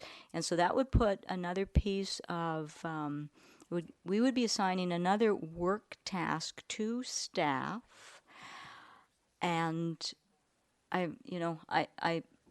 think that if we are going to do that, then the place would be to consider it strategic priorities rather than moving forward on it now, simply because there's a number of things that we are expecting the staff to accomplish. Some of them we've talked about tonight, and the difficulty is, although this is a very good proposal to be putting forward, it is another piece of work in the task. So I think that I would prefer to hear from staff in the context of our strategic priorities about the workloads, about the resources available, and then be able to consider it as a council decision on whether to move it forward or not. So I'm going to use my purview as a chair, and I'm going to sever the two parts of the motion so that we can consider the referral without attaching any direction to staff to do any work, so that we can go and get the information and have it come back to this table. So I'll consider those two motions separately. So the first motion considered would be that the matter of banning residential use of glass mowers be referred to the Community Climate Action Working Group, and then we'll consider separately the staff be directed to subsequent review. I know it's a subsequent motion, but it would separate and make it clearer that we're not prejudging the outcome of that piece as well. So thank you, Councillor Patterson. Councillor Green, yeah, we'll take comments. Thank you, and I would echo the comments of my colleagues so far around the table. So I'm also torn on this one, but I do very much support the motion. And one of the reasons I thought it myself made sense to refer it on to the Climate Action Working Group is because it's an opportunity to not look just at leaf blowers, but to look holistically at how we use gas-powered tools in our community. I also understand that this would have impacts for the municipality, and I know one of the audience members raised that issue about do as we say and not as we do. That, of course, is a concern. And I share Councillor Patterson's concern about passing this off to staff, given that, one, we have strategic priorities underway. I would be concerned about staff capacity for taking on this kind of work. And secondly, about expertise on staff. I think it would require perhaps more expertise beyond what exists among our staff, so that it may require a consulting budget. I'm not sure. So I guess I'm not being very clear, but it seemed to be a rather innovative idea to have the working group look at this initially, and I was thinking even perhaps a subcommittee of 1 or 2 members. I'm sorry, I don't know how big the committee is, but I'm assuming APC plus others, plus you, Andrew, obviously. Sorry, Councillor Appleton. So I guess my question is, if this working group is taking public input, and this appears to be a very public issue, how does the public have input into what the working group is going to consider as a priority or not? And that's just an open question. It's just a process question. So that's why it made sense. It made sense to me to refer this to the working group. Thank you, Councillor Green. I think what would have to be made very clear, just in respect to that working group, because this is now very public and had news stories attached to it, that if we're referring it, we're just referring it. It would have the same weight as any other of the options considered by the working group, and would have no more because it was referred from this table. I would have the same powers if it was just brought forward. It will inevitably form part of that report because it's been referred there, and that has the advantage if it comes back to this table of, even if it doesn't make the list, it would still be there, part of our strategic planning process, and that would be the point for us to consider it at that point as council. So the process of referring it effectively brings it back to our strategic planning process, but it does run the risk, frankly, of swamping that working group with a one-issue topic that is one of many, many issues that have to be part of that, and we may just want to consider it separately at this table. So right now we have a motion to refer it, and that's the motion that we're considering. Councillor Appleton. Thank you, Your Worship, and I appreciate those comments, and I very much agree with what you're saying there. I just wanted to respond to something that Councillor Green brought up, and I just wanted to make the point that the idea of creating a subgroup of the working group to deal with that one issue, I understand where that comes from. Structurally, because of the design of the committee, it doesn't really have the ability to do what you're describing. So although I agree with the idea in principle, structurally we don't really have the ability procedurally to do that. I appreciate that. Thank you. Thank you. And I will again point, there was a very detailed 6-page report as well from the Environmental Advisory Committee that could provide a fair bit of background and shorten that workload for the group. Councillor Ney? I guess just listening to the comments by the council, I find myself still leaning to referring this to the working group, primarily because I don't really see it has the potential really to swamp this group any more than any other item that's going to come to the group's attention, because it depends how much you're going to drill down. Many issues, initiatives that would come to your attention, you could drill down very deep in terms of bringing forward a policy. But I think we're looking simply for the recommendation for what the council to do, not to do all the background work to work on, bring forward a bylaw or a fulsome policy. So I think really it's just whether, that's what I'm expecting, is you're to bring forward 5 recommendations of initiatives that you've prioritized that address climate that are climate action oriented issues. So I guess the 2 things that I like that could help inform the policy, should it be the will of that working group to look at the leaf blower issue, is that you have a lot of expertise that you can access from our public, and it gives the public an opportunity to participate in that as well. And that's something that's not necessarily, I think even if it does go back to staff or it does go on the strategic priority list, this is a good place for it to be considered in the context of the various other initiatives that will be considered at the working group.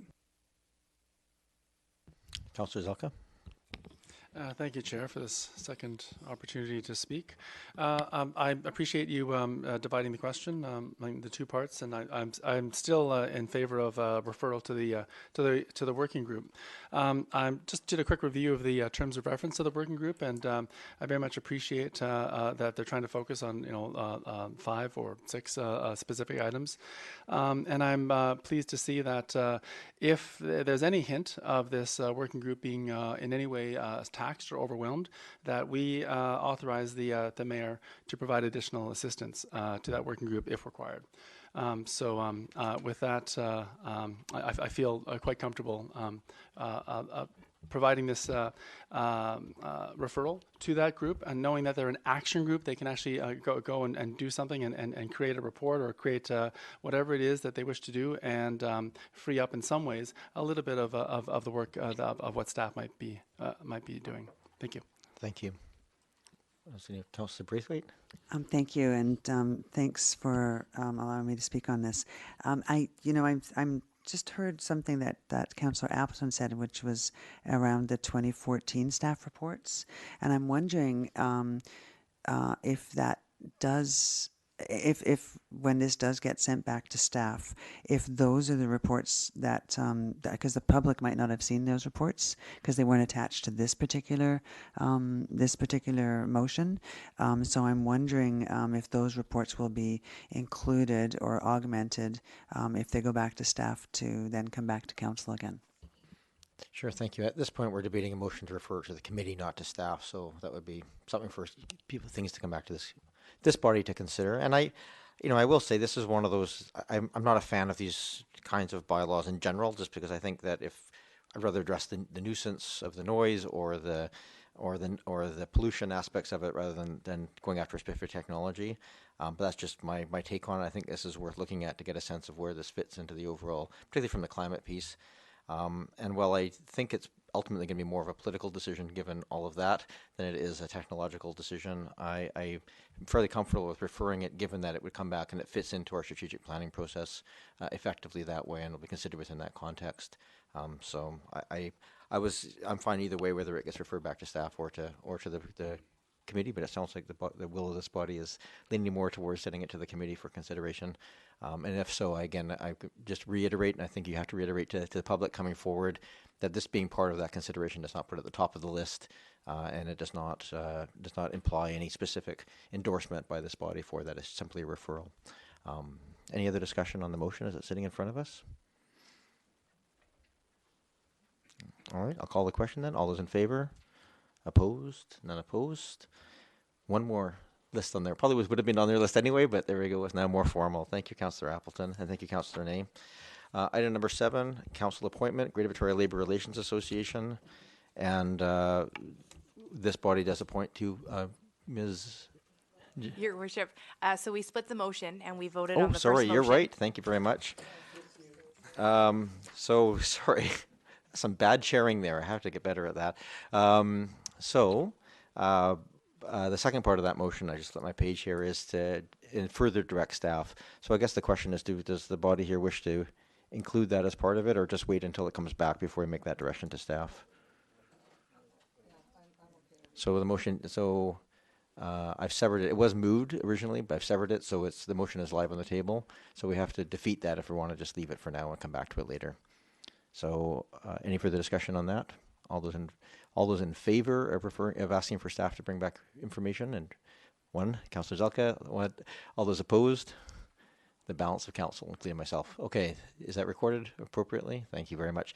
Now we move on to item number 7, which is the council appointment for Greater Victoria Labour Relations Association.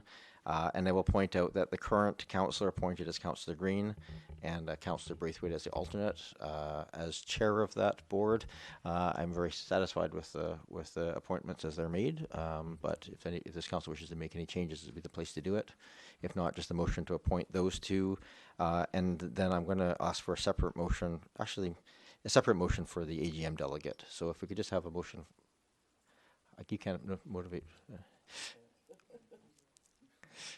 Would one of the councillors, if council is willing, to make a motion to approve the appointments? So moved. Second. Councillor Patterson, okay. Moved and seconded. Any other discussion? Councillor Zelka? Thank you. Sorry, in the minutes, it doesn't specify the names. It just has positions. It's correct. So Okay. I just suggested that the motion on the table right now is for Councillor Green as the appointed and Councillor Braithwaite as the alternate, which is the current appointment.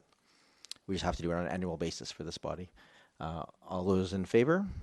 Opposed? Not opposed? And then we also would like a delegate for the AGM, and I'm just going to explain this one a little bit because it has traditionally just been the person appointed to the board, but I just want to make very clear, best practices would have a separate body, or at least a very clear reminder that this is the responsibilities of the board member. Of course, the fiduciary responsibility is to that board and to its high functioning. At an AGM, we're the member, Oak Bay, that sits there, and the AGM is there to oversee that body to make sure it's acting in the municipality's best interest. So it's a different hat. So I'm comfortable if Councillor Green remains in that role, but I wanted to bring it separately so that this council can make that determination. If there's any discomfort with that, we would make it an alternate.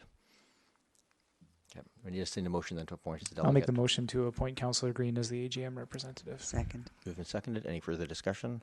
Seeing none. All those in favor? Opposed? None opposed. Thank you very much. Yes, and thank you, Councillor Green, for your service. I will say Councillor Green does an excellent job on that body. That's about all I can say since every meeting is in camera, but that's I do appreciate the input that she puts in at that body. We are now moving on to item number 9, the Oak Bay Parks Recreation Commission repeal bylaw, number 4741. This is a little complicated, so I'll try and walk us through procedurally what we're going to do here, because they're kind of lumped together. What we'll need if we wish to move this forward is move first and second reading. Then we can have a debate and then a vote, and then we'll move third reading and then a vote, and then adoption would follow at a different meeting, and then we'll deal with the other two items as they're on there that are just a motion and then approval process. So I know it's a little cumbersome, but there we go. I'll move that bylaw 4741 Oak Bay Parks and Recreation Commission repeal bylaw be given first and second reading. Second. Moved and seconded. Thank you very much. Any discussion? Councillor Zelka? Thank you, Chair. I'll be speaking against this bylaw. To me, it feels premature. I understand that a subsequent motion talks about creating a working group to come up with the ideas and the details as to what this replacement to the commission is going to be. I would feel much more comfortable knowing where we're going and knowing what it's going to look like before we start the process to take apart the commission. I have a sense that that the intent here is to essentially start the process now, because it may take a while with public hearings. So I'm not quite sure what it'll involve down the road.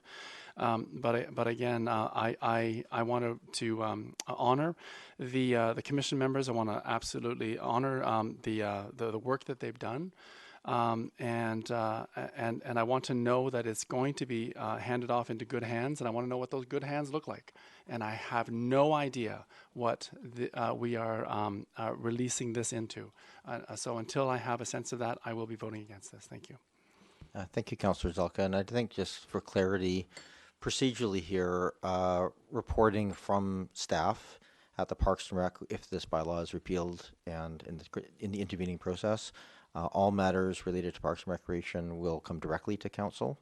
So we will essentially provide the role that the Commission provided previously of raising pieces here. Mr. Meikle's here as well. If there's any clarification we want to, you don't have to. That's my understanding. Thank you, Your Worship. Okay, thank you. That's where we're at. Councillor Ney? I guess, so all matters will come from staff to council now. So how would if the public had concerns that they wanted to present, then their concerns at this point would come directly to council? Would that, I guess I'm going to, through you, Mayor, I guess, speak to staff. My concern right now is, as we dismantle, repeal the bylaw, where is the public input during this interim until we have this working group, make some recommendations? Just again, from a governance perspective, the motion made by this body was to repeal this bylaw, to give direction to repeal the bylaw, and find a replacement piece for it. Just recognizing that the commission structure was not the work being done was not a commission work. It was more of a committee work or other pieces. So what that's going to look like, we don't know yet. But all such governance oversight would fall in this body.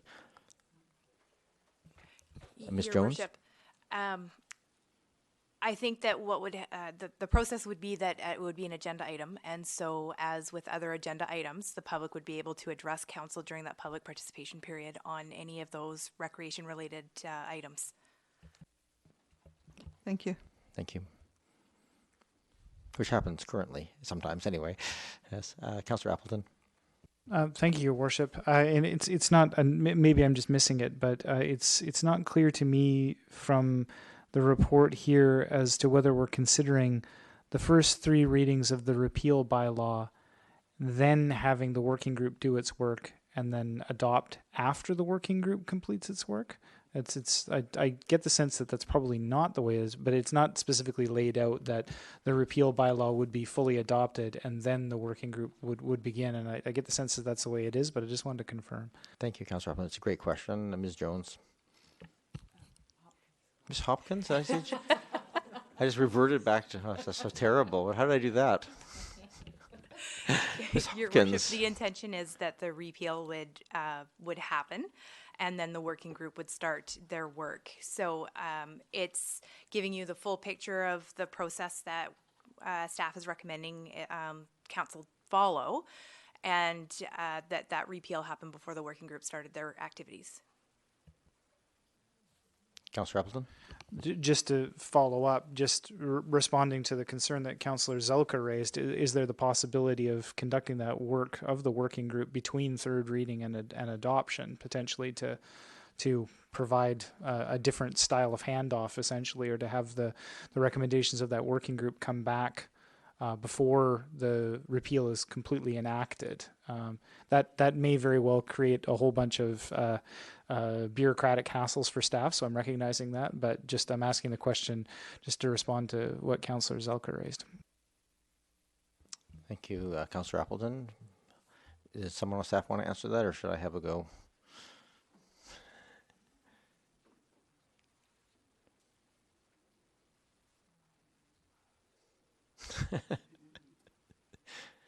No one's jumping to the button, so. Your Worship, so it is a complex matter, and certainly the staff report acknowledges the great work of the Commission that has gone on for multiple decades. We are in a place now where there's a lot of authority in that bylaw as it exists. Council has indicated that authority is placed better perhaps back at the council table. A standing committee would go work with the committee to see their role. They could work with staff, other direction that council could take. But the idea is the authority of the bylaw as it sits right now and the road that council is taking don't seem aligned.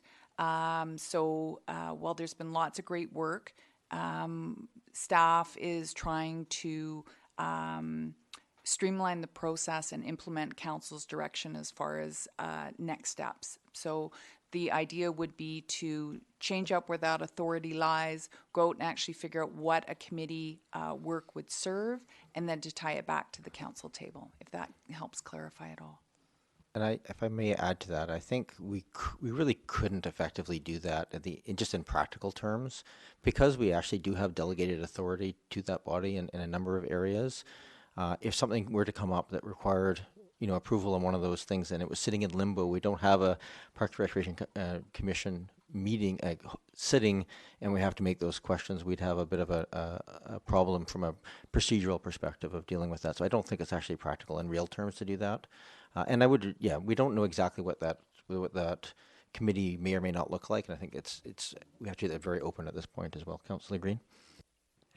Just following on Councillor Zelka and Councillor Appleton and Councillor Ney, what then do we expect of the existing volunteers who will be no longer volunteers once this is repealed? What do we expect from them in terms of participating in the future in a process? I think that's an important question, because I think some have approached me, and they're obviously concerned about their future and concerned about their contribution. So have we sort of fleshed that out, or will they be involved in the next steps? That's just my question.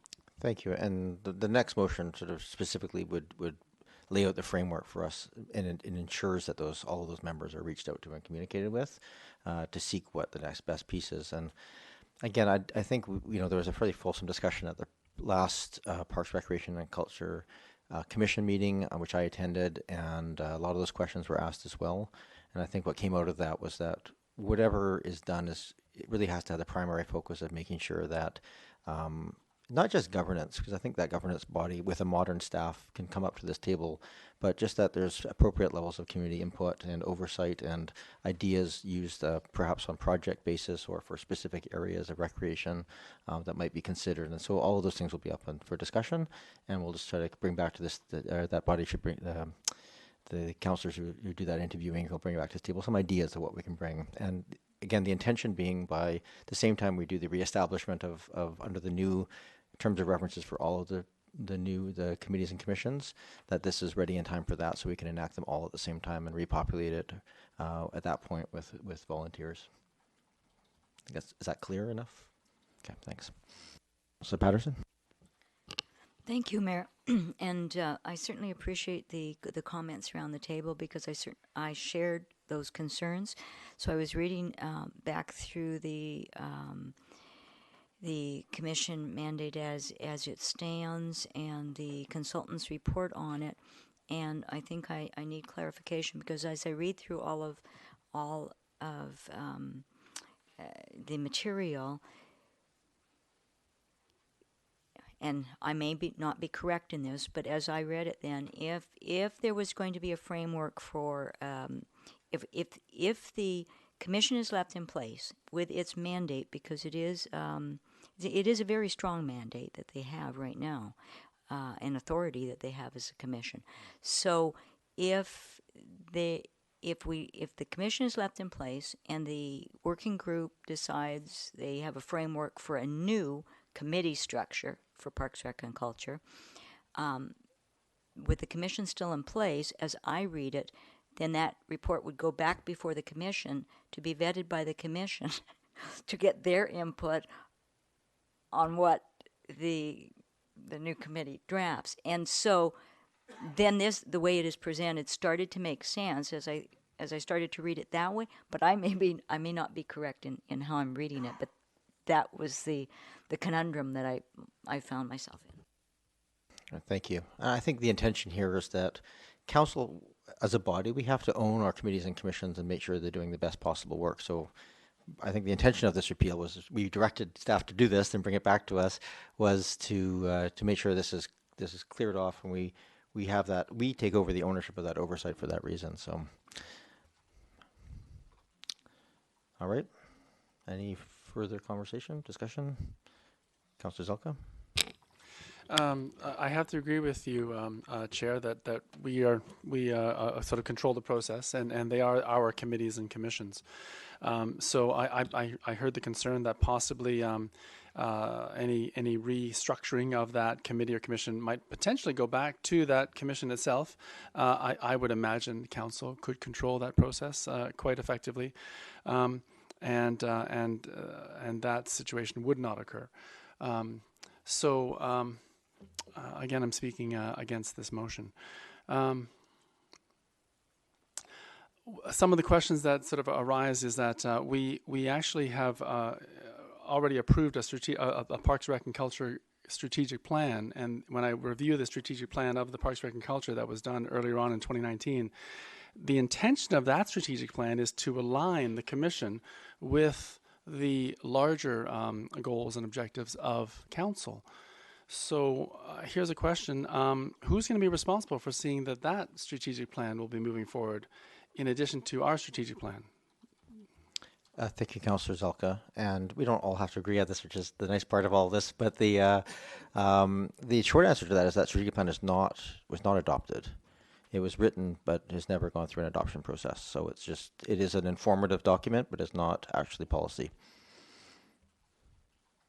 Absolutely. Councillor Zelka. During the budgeting, I actually asked that question, and the process I got was that with the approval of the budget, the document came with it because it was presented with the budget. So I was under the impression that we approved it with the budget. So if I could have some clarity on that, I'd appreciate it. Sure. I'll turn to staff for that, but the budget is a budget document piece.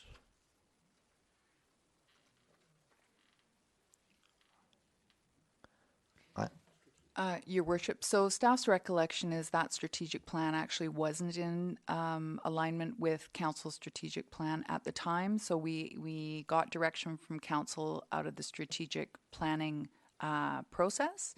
And so Council had some discussion about timing of the recreation master plan and things like that.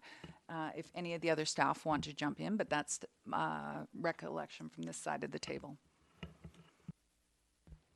That's my recollection as well, that it came as a point of information with the budget documents, but was not approved as part of that process. Councillor Zelka. Thank you, Chair. Because of my discomfort around this, I wanted to propose a tabling motion. I'd like to propose that this motion be tabled to a future time, which effectively provides time for the working group to come up with something that could make me ideally feel more comfortable, but essentially it's a tabling motion to a future time. Thank you. Is there a seconder? Your Worship, just for clarification, is it tabling or postponing? True, tabling is typically used for later in the meeting, and postponing is typically for a future meeting. So I'm assuming you mean postpone it. I mean postpone to a separate meeting, yes. Right. Is there a seconder to postpone? I'm not seeing one around the table, so motion to postpone is not go forward. We have the main motion on the table. Okay, I'll call the question. All those in favor? Opposed? Councillor Zelka opposed. Thank you. So that was first and second reading. We have a third reading. I'll move third reading. That's the bylaw number 4741, Oak Bay Parks and Recreation Commission repeal bylaw 2019 be given third reading. Thank you. Need a seconder? A hand will do. Second. Moved and seconded. Thank you. Just no debate on the third reading. All those in favor? Opposed? Not opposed. When opposed, sorry, Councillor Zelka opposed. I knew that. I just went through it too quickly. All right, so we have two other motions to consider here that do not require first, second, third reading, just a motion and a vote. One that, if I could maybe get someone to read the motion. Councillor. May I ask a question first? Yes, Councillor Braithwaite. If I wanted to just change the wording, would I have to read the motion first and then ask for a change, or could I offer a change prior to reading the motion? You could just make the motion with, it's probably cleaner if we have the motion as listed so everybody has a very clear understanding of what the motion is, then we'll have a motion to amend. I'm happy to amend that process. If you would make the motion first. Sure, then I'll make the motion that a working group comprised of two to three council members be established in the short term to work with staff and the current Parks, Recreation and Culture Commission members to identify the mandate of a Parks, Recreation and Culture Select Committee of Council. Second. Moved and seconded. And then you want to make an amendment? Yeah, I was just thinking that it might make sense to actually add in after commission members and other individuals as appropriate. So I guess that would be in between commission members to in between where it says commission members to identify, we would add in and other individuals as appropriate, and then we'd have to take out the and after the staff, in between staff and the current Parks and Rec. Does that make sense? So I'm just clear. It would read, in the short term to work with staff, comma, the current Parks, Recreation and Culture Commission members, comma, and other individuals. And other individuals as appropriate to identify the mandate of a Parks, Recreation and Culture Select Committee of Council. That just, could you just maybe motivate for a second before I seek a... Do I need a seconder Actually, I need a first? seconder first if someone's...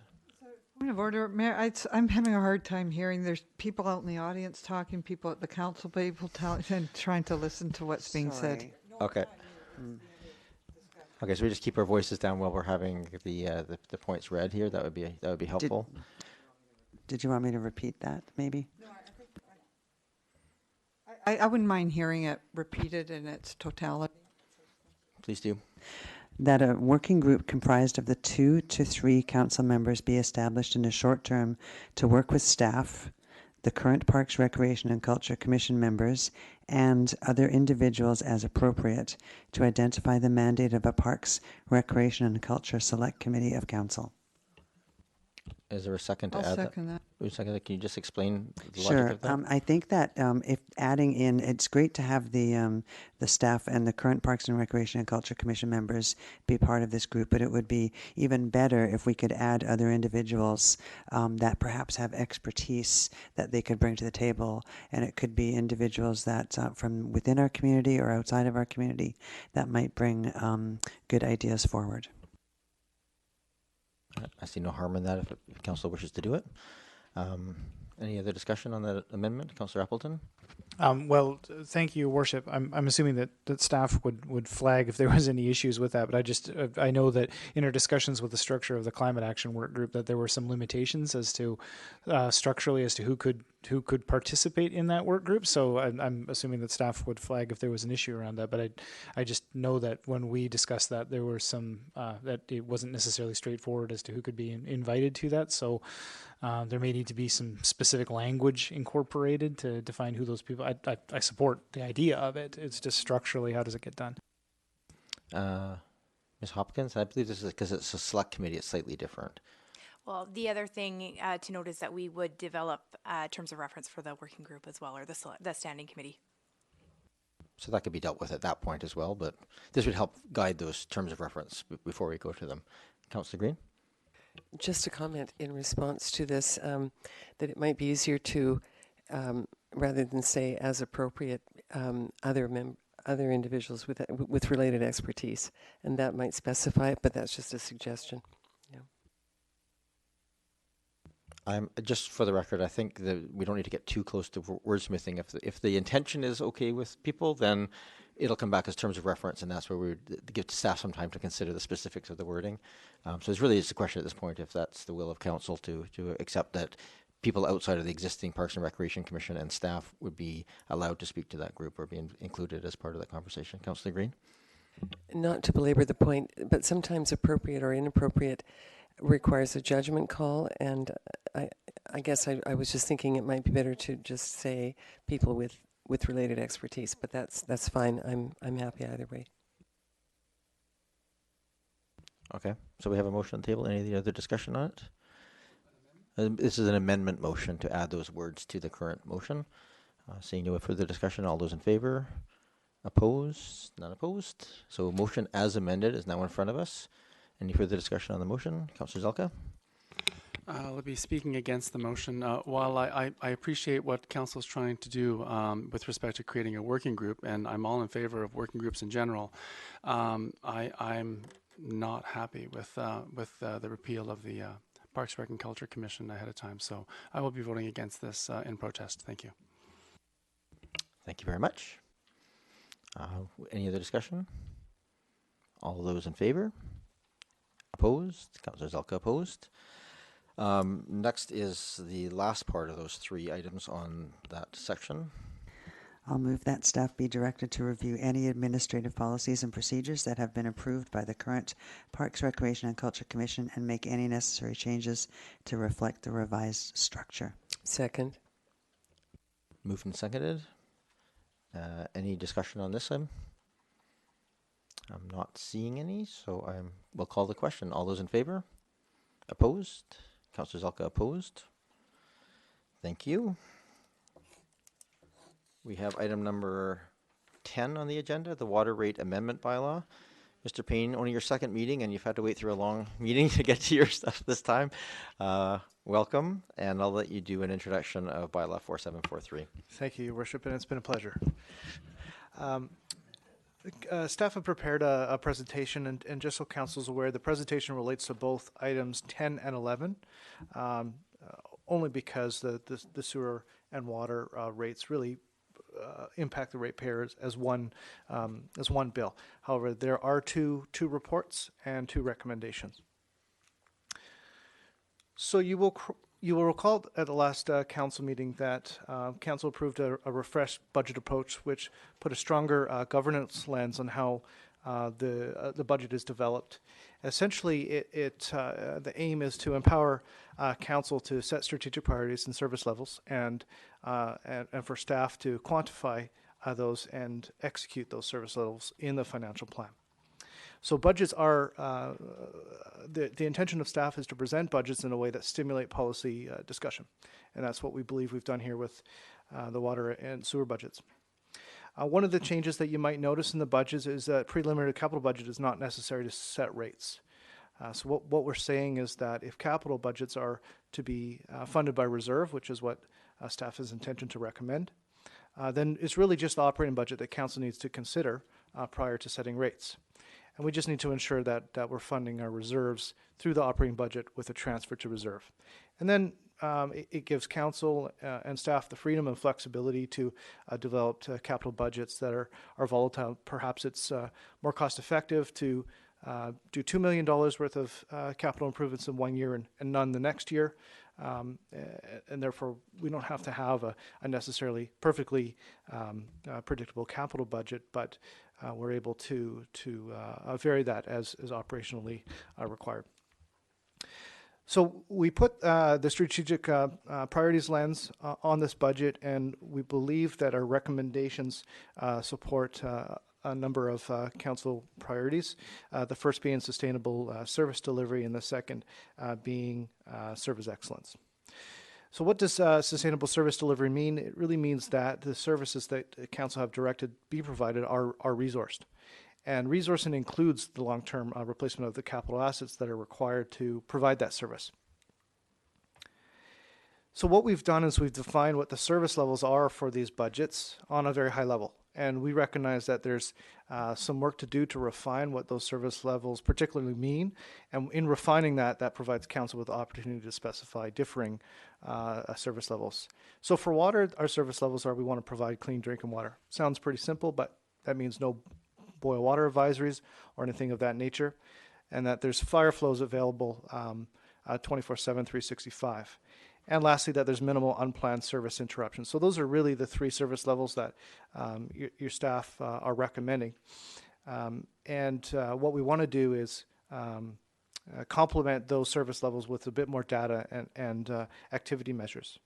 So for instance, council may want to define what does minimal unplanned service interruptions mean? Is it staff are being asked to have no unplanned service interruptions, or is 99% of the time acceptable? And those service levels will impact how the budget looks.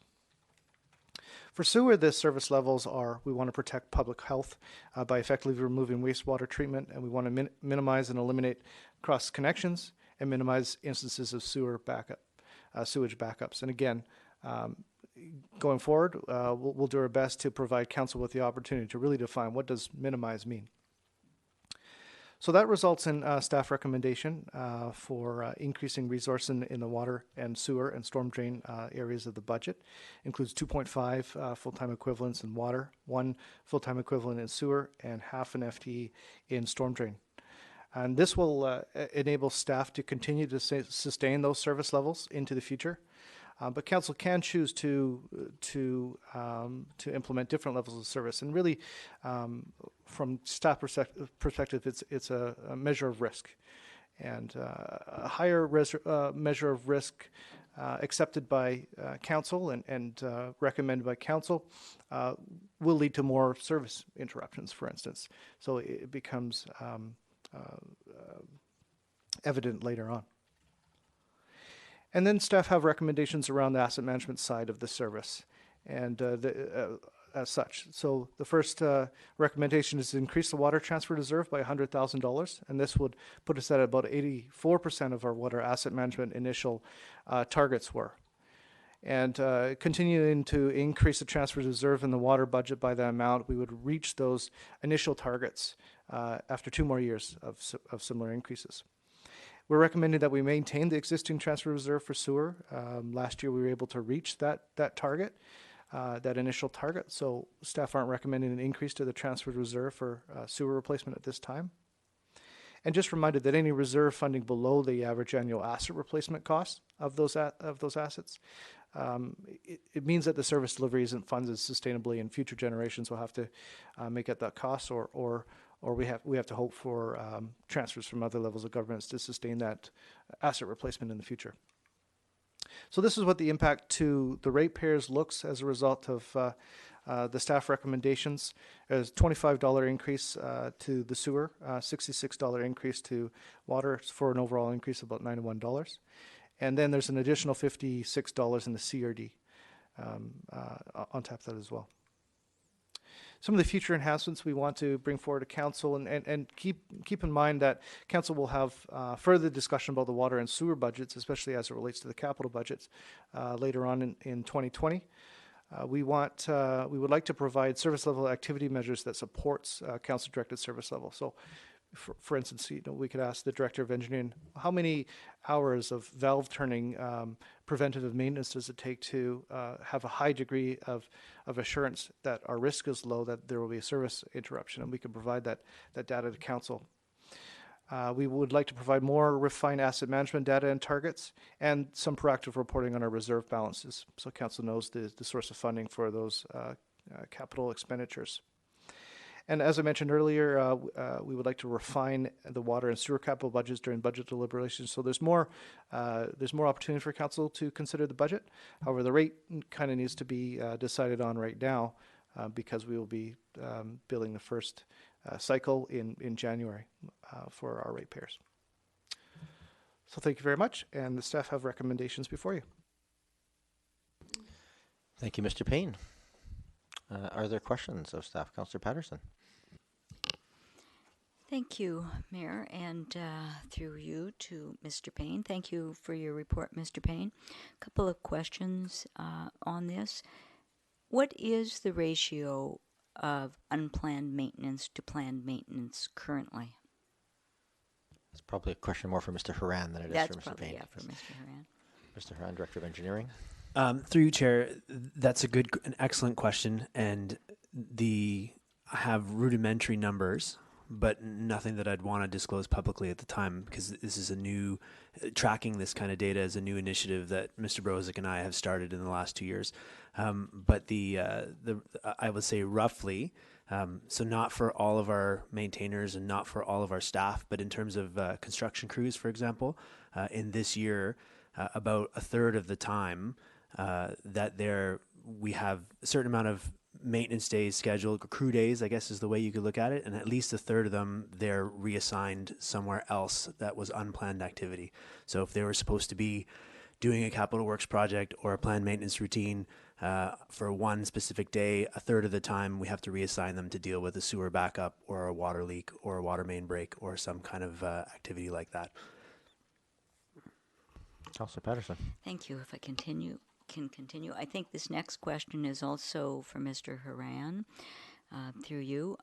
Does the asset management policy for the district establish a grade rating for the condition of the existing water and sewer mains and related equipment by which we council can rationalize funding requirements for annual and long-term replacement costs? And for example, I guess I'm thinking of, if I look at the report, we're talking about the 1 year annual replacement cost, but we're talking about systems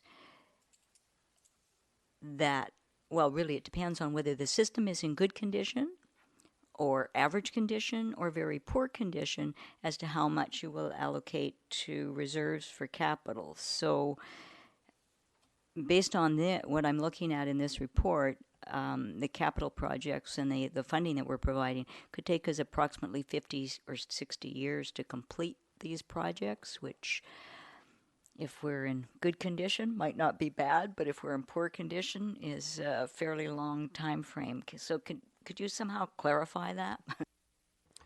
Mr. Haran. Through you, Chair, absolutely. So there's a number of things in your question that I think we need to talk about to fully address it. So the first one is taking the bigger picture view of all the assets that are in the ground, so water mains, valves, water pumps, pump stations, all of that stuff related to the water infrastructure, hydrants as well. And then in the sewer side, the sewer mains, the pump stations, the pumps, and all of the appurtenances that go along with the sewer. So all of those as assets, the evidence that we have and that we've presented to the community and the council shows that a significant portion of those assets are at the end of their service life or approaching the end of their service life. And then the further evidence of our condition assessment program in terms of closed circuit television and observations of the condition show that it matches the initial just age-based material and when it was installed condition of that stuff. So what does that mean? It means that over the last 4 years, we've kind of been able to show that what we suspected was happening with the assets is true, and then our longer-term replacement plans are necessary. But what we're missing is really detailed plans on terms of rehabilitation and what's going to get rehabbed and when. So that's why there's, as part of the asset management program, a water master plan that was developed then we'll follow a capital improvement plan for that, which is not quite finalized and done. And then next is a sewer master plan, followed by a capital improvement plan for that. And then we'll need to do the same thing for transportation assets and for storm sewer assets and so on. So those are part of the asset management program, but coming in the near future. So that's the capital longer term replacement of things that have reached the end of their service life. But in the meantime, there are also assets that are nearing the end of their service lives, but might not necessarily need to be replaced if they can be maintained properly. So that would be a length of sewer main or a length of water main that maybe has a leak or some issue that can be fixed on the spot. And some of that is planned maintenance activity as well. But what we're observing is, as in the last, say, 10 years, as potentially longer, but I can only go with evidence-based by what we know, The amount of maintenance activity that's unplanned, fixing things that have broken, is increasing significantly year to year, while our public works staff has kind of stayed the same, static over that same period of time. So we're asking in the long term for two things. We need to do more capital replacement of those assets, but in the same time, we need to do more day-to-day operations and maintenance activity to keep that level of service that we have now sustainable going for the next 10 years or more. Always very sobering when we have these conversations. Councillor Patterson. I would have settled for just an average grade after that, but thank you, Mr. Horan. I think you've identified to us that there's still a lot of information that is needed before we can draw some final considerations on what we want to do longer term. And again, in that vein, are you undertaking an analysis of resourcing for capital projects with internal versus external forces to complete work and accelerate the work that would be completed annually? Mr. Horan? Through you, Chair, I just, in realizing that my long answer, I didn't address part of your question, so I'll do that now, and then I'll answer this question. There's a couple of tasks that are scheduled for 2020, which we, as not just engineering services, but finance and some of the other departments, because it's a broader activity than just engineering services, but the scoring, figuring out a way as a high level to kind of show an infrastructure grade, so say the water system is a B or a C or a D. Our intention is when we talk about levels of service in the new year and update the council and the community on the asset management program, we'll bring some rudimentary initial things of that nature so we can start tracking it over time and set some targets. Longer term financial planning is also part of the asset management program next steps, so that now that Mr. Payne is here, we can start doing that work, and that will address some of those questions as well. And then the question I'm supposed to answer, I have forgotten what it is. I'm sorry. If I could repeat. Yeah. Thank you, Mayor. Just as part of all of this broad analysis that you're involved in, Mr. Horan, does part of the analysis also identify potential resourcing for particularly major capital projects, internal versus external? As you pointed out, we have a relatively small staff who are already, burdened by both scheduled and unscheduled maintenance. So obviously, if we want to undertake more work, if council finds a way to fund this with the advice of staff, are you looking at how you would achieve that? Through you, Chair, absolutely. There's a certain mix of own forces, so Oak Bay employees that Mr. Brozak and I believe are required to be efficient and cost effective in terms of maintenance. And then there's a certain portion that it makes a lot of sense to as you expand the workload and as you expand how much capital work is being done to do a mix between own forces and then contracted out services for higher risk projects that you'd like to have very strict start and end dates and have really strict budget controls. It makes a lot of sense to do that. So that is part of our strategic planning as we expand how much work is required. And I think part of what we in engineering service need to provide to you as the council is further detail on that as time goes on, and that'll be part of the when we talk about capital improvement planning for water, sewer, and storm and transportation. Those will be some of the answers that will come forward in terms of specifics. Councillor Patterson. Thank you. If I could continue. Now, I think that some of the next questions are actually for our Director of Financial, or our Chief Financial Officer. Using the numbers that are in the report, thank you, I applied them to my own previous water bill that I had, and I think that the calculated amount that, using the new numbers, would have increased the water bill by about 16%, so, I can gauge it by that. But as I've been tracking year to year, certainly the one of the major increases that is affecting the bill is the CRD charges and the component for the CRD capital. and we know that in the well, it's been in the news media and certainly from information available for the CRD, they're anticipating quite an increase this year because as the water treatment plant becomes operational, that has to be staffed, and so there'll be increasing costs for that. How will that impact? Has it been considered in these rates in any form, or are we anticipating significant increases on that portion of the bill going forward? Thank you, Mr. Payne. Councillor Passon, through your worship. Yes, the CRD requisition that relates to the CRD rate on our bill, it's going up about 17% this year. And that's about $56 to the average homeowner. The core area liquid waste treatment plant is in what I believe is the final year of the phase in that requisition. So what we've been told anecdotally is 2021, there should be a much more modest increase that you would expect, forced growth factors essentially. And the phase-in will be complete, and essentially the costs that drive that bill will shift from capital and debt over to operating now. So that's what the expectation is now, that the forced growth factors will be 2022, or 2021, pardon me. Councillor Patterson. That concludes my questions. All Thank right, you. thank you very much. I'm not seeing any. I have a couple of Councillor Appleton. Thank you, Your Worship, and through you to staff. I have a question just relating to planning for staffing levels, and it's obviously very clear, and not to take issue with any of staff's recommendations, but it's clear when dealing with asset management that we can gauge our contribution to the reserve fund based, as to where it is in comparison to what's required to meet the minimum standard, and we've been working our way up to where that needs to be, as was commented on.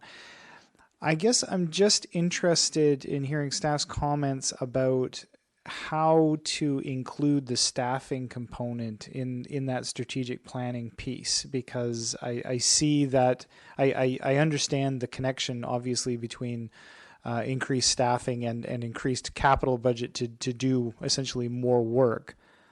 But I'm just wondering to what extent we could be provided with some information that would allow us to project staffing needs over time as associated with the increased workload contemplated in the asset management framework. So I understand the asset management framework by definition is describing the assets themselves.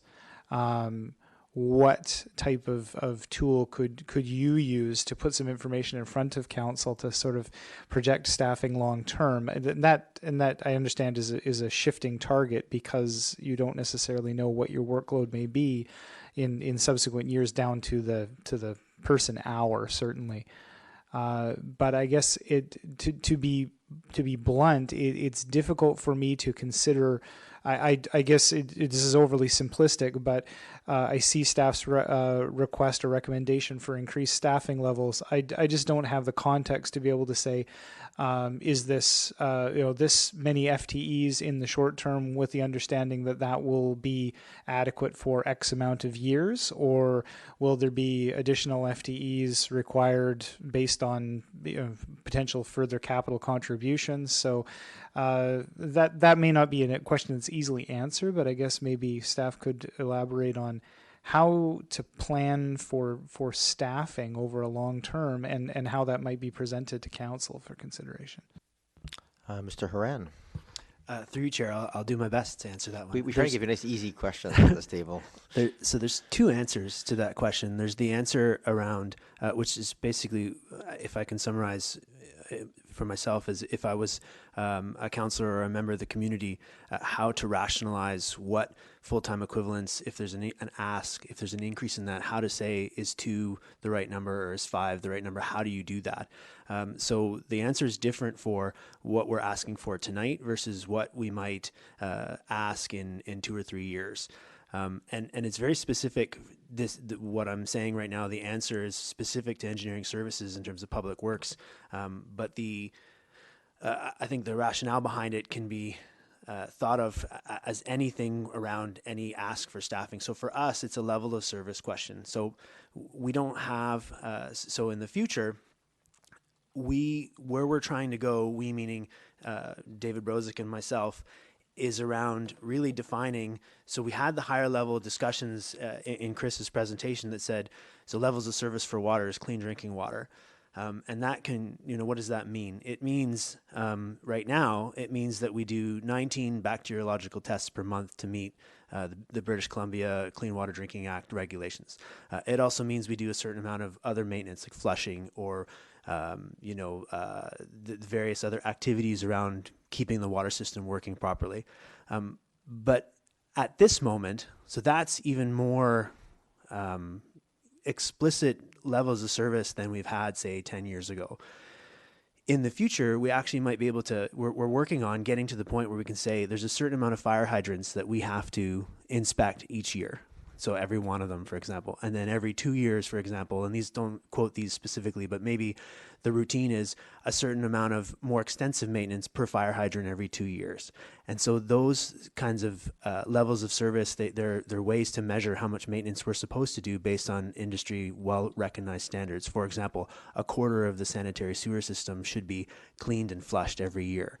So now we know we're doing less than that already. And before we have an ask in the future for more FTEs, we want to be able to say, what are the maintenance levels that we're trying to hit and why, and how do those tie to levels of service and how are we going to get there? For the ask that's on the table tonight in terms of full-time equivalents, it's a lot more higher level than that.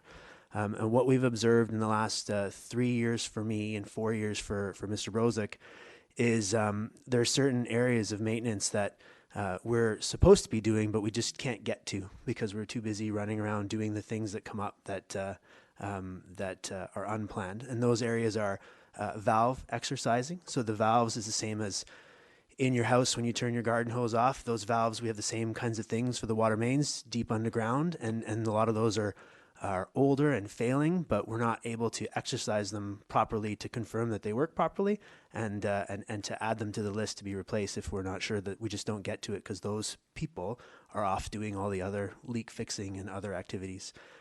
Flushing is another one where municipalities have flushing programs in the spring and the fall to make sure that there's a lot of sedimentation that happens at the bottom of the water mains, and if you flush them properly, you can get that stuff out of there and increase water quality in general and get rid of, there's certain parts of the system where the water may not flow as quickly as in others, so you make sure that you refresh the water and it's a good way to increase water quality. So those are two prime examples.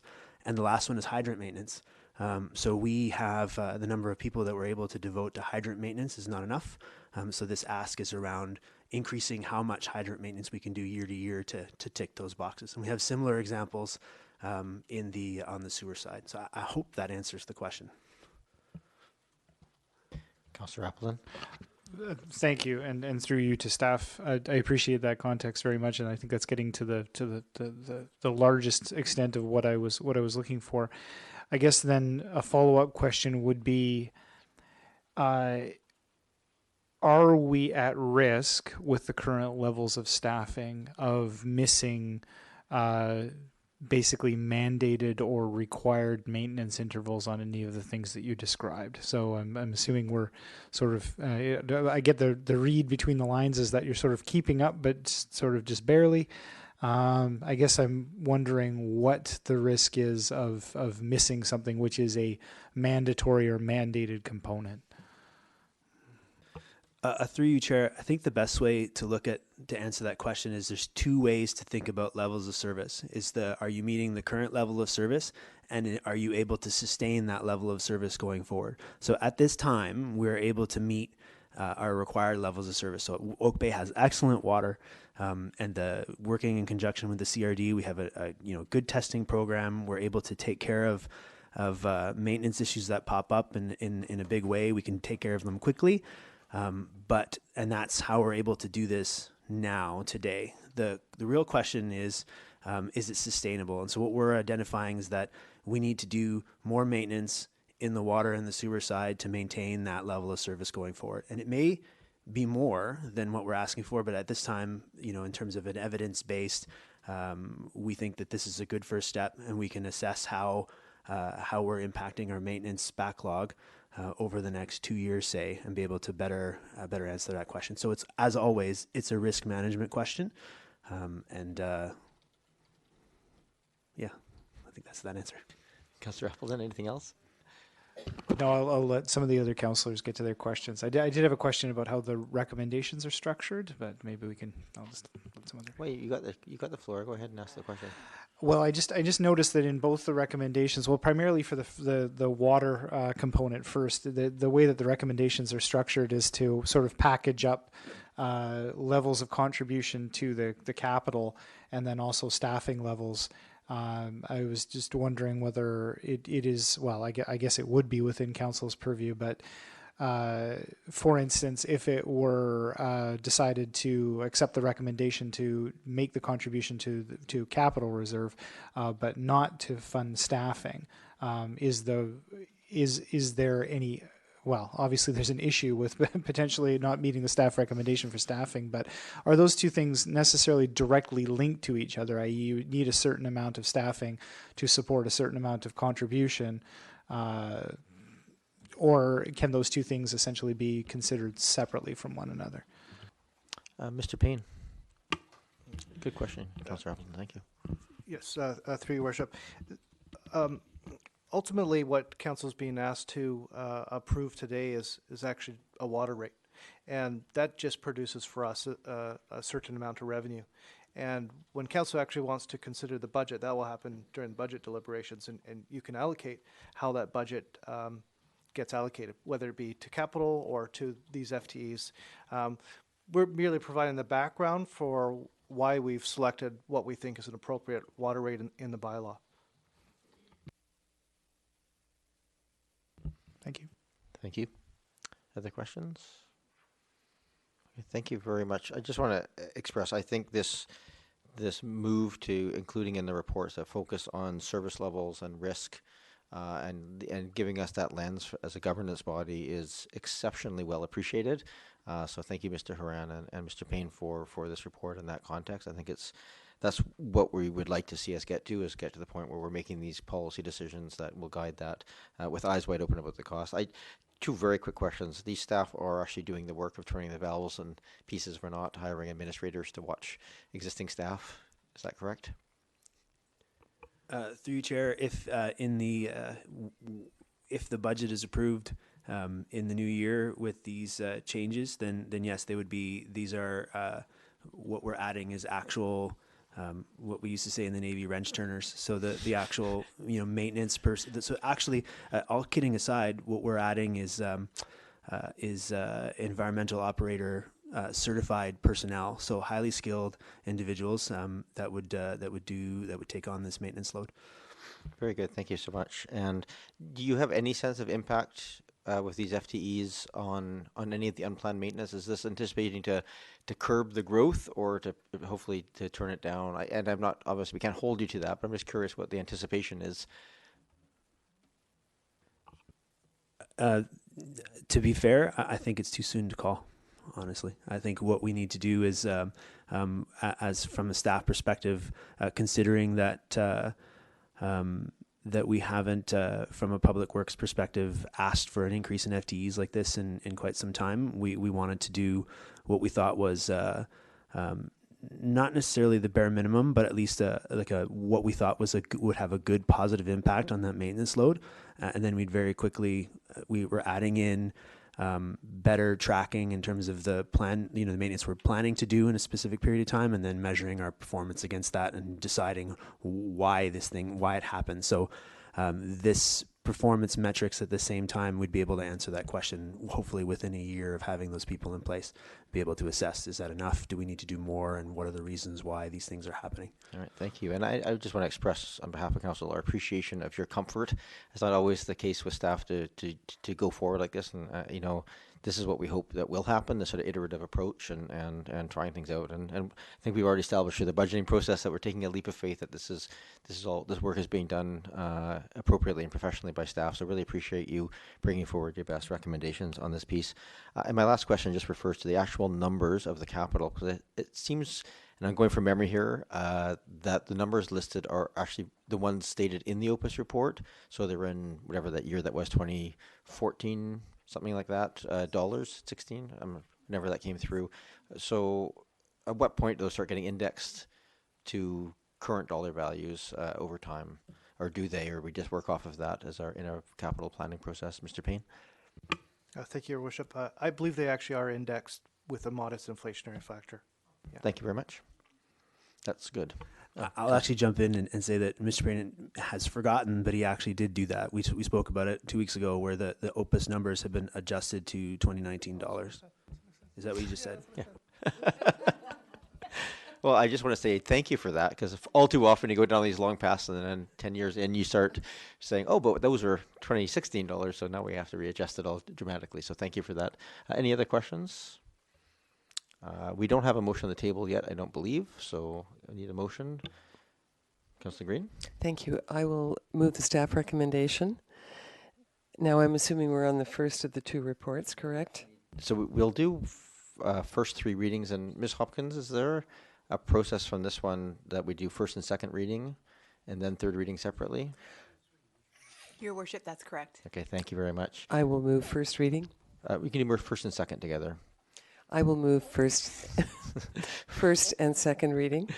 Bylaw 4743 water rate amendment bylaw. Is there a seconder? That's correct. Sorry. Can I get a seconder? Second. Thank you. Seconded. Moved and seconded. Any further discussion? All right. Councillor Appleton. Thank you, Your Worship. I can't support the recommendation in its current form. I would like to, with maximum respect to staff for their recommendations. I think as far as the staffing allocations go, I would like to see some further detailed information about long-term staffing implications about what we're contemplating here. And I have no issue whatsoever with contribution to reserve. But I would like to be able to consider long-term staffing needs in a little bit more of a holistic way than what's currently available to us. And I understand that staff are limited in that regard, but just in terms of the governance piece that I'm responsible for looking at, that's my gauge on it. Thank you, Councillor Appleton. Ms. Rella, did you have something to add? Just a note for Council that as we develop the service levels approach and appropriate metrics that go with it across the district, staff are, as part of that pending HR plan that we've talked to you about in strategic planning, working on a 5-year workforce plan. Again, that isn't going to be a short-term product, but we know that's the kind of tool Council is looking for over the long term. And it will be forthcoming as part of that larger HR plan. It might not help you right now, but I think it's an important piece for you to know. Thank you, Ms. Rella. Any other discussion? Councillor Zelka? Thank you, Chair. I understand what Councillor Appleton is referring to, and I commiserate. On faith, I will be supporting this. I may change my mind next year, but for now, I'll be supporting this. Thank you. All right, commiseration noted. Councillor Patterson. Yes, I guess, and I certainly also appreciate Councillor Appleton's comments on this, but given that I think Mr. Haran has very succinctly put forward the state of the systems and the capacity of the workforce not keeping up, and I certainly appreciate the difficulty of attempting to plan for unplanned maintenance, staffing, and while that continues, I think that this request is reasonable. I would hope that in future years, once the conditions of the systems are put in better order, and with better preventative maintenance and a lessening of the unplanned maintenance, there would be then at that point in time a reevaluation of staffing. But during this time, I'm comfortable relying on the recommendation that staff have put forward tonight.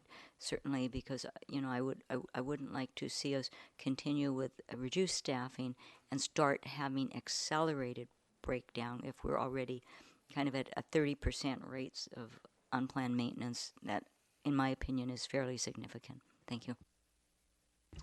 Thank you, Councillor. Any other discussion? Seeing none, I will call the question. All those in favor? Opposed? Councillor Appleton opposed. And then we have third reading. Have the same mover and seconder? I will move third reading. Thank you. Moved and seconded. Don't deplete this debate on third reading. For all those in favor? Opposed? One opposed. Councillor Appleton. Thank you very much. And given how closely these are linked, I'm going to go through I'll do first and second reading, and we'll have any discussion at that point. I will move first and second reading. Bylaw 4744 for those following at home. Thank you. Second. Moved and seconded. We have a motion on the table. Councillor Braithwaite. Thank you, Chair. And through you, I just want to say I'll be voting against this bylaw, basically for the same reasons as I have for the past few years, that I basically think that the cost allocation for these services should be more transparent and really reflect the cost of the service provided. I think that right now it's not directly related to the water consumption. So as you know, I put on a notice of motion on the floor earlier this evening, and I'll be bringing back a motion at a later date to give a different distribution of these, or a different allocation of these cost recovery numbers. So, yeah. Sorry, that was probably very disjointed, but there you go. Thank you, Councillor Braithwaite. First and second moved. Is there any other discussion on this, Councillor Zelka? Thank you, Chair. I presume this is the item that's going to primarily capture the core area liquid waste treatment plant building costs. And I see that our contribution, at least to that, is increasing by 17% this year. Is there some idea of what that's going to look like over the next, say, 5 years, please? Mr. Payne. Thank you, through your worship.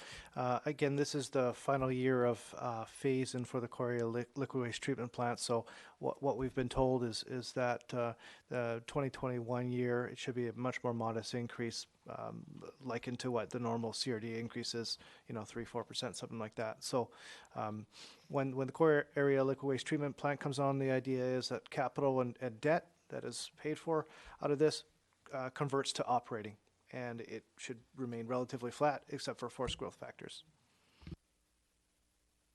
Thank you. Any other discussion? Seeing none, all those in favor? Opposed? Councillor Braithwaite and Councillor Appleton opposed. Thank you. We need third reading. I will move third reading of the same bylaw. Second. Moved and seconded. All those in favor? Opposed? Councillor Appleton and Councillor Braithwaite opposed. That concludes. We're now at adjournment. Move adjournment. Second. Moved and seconded. All those in favor?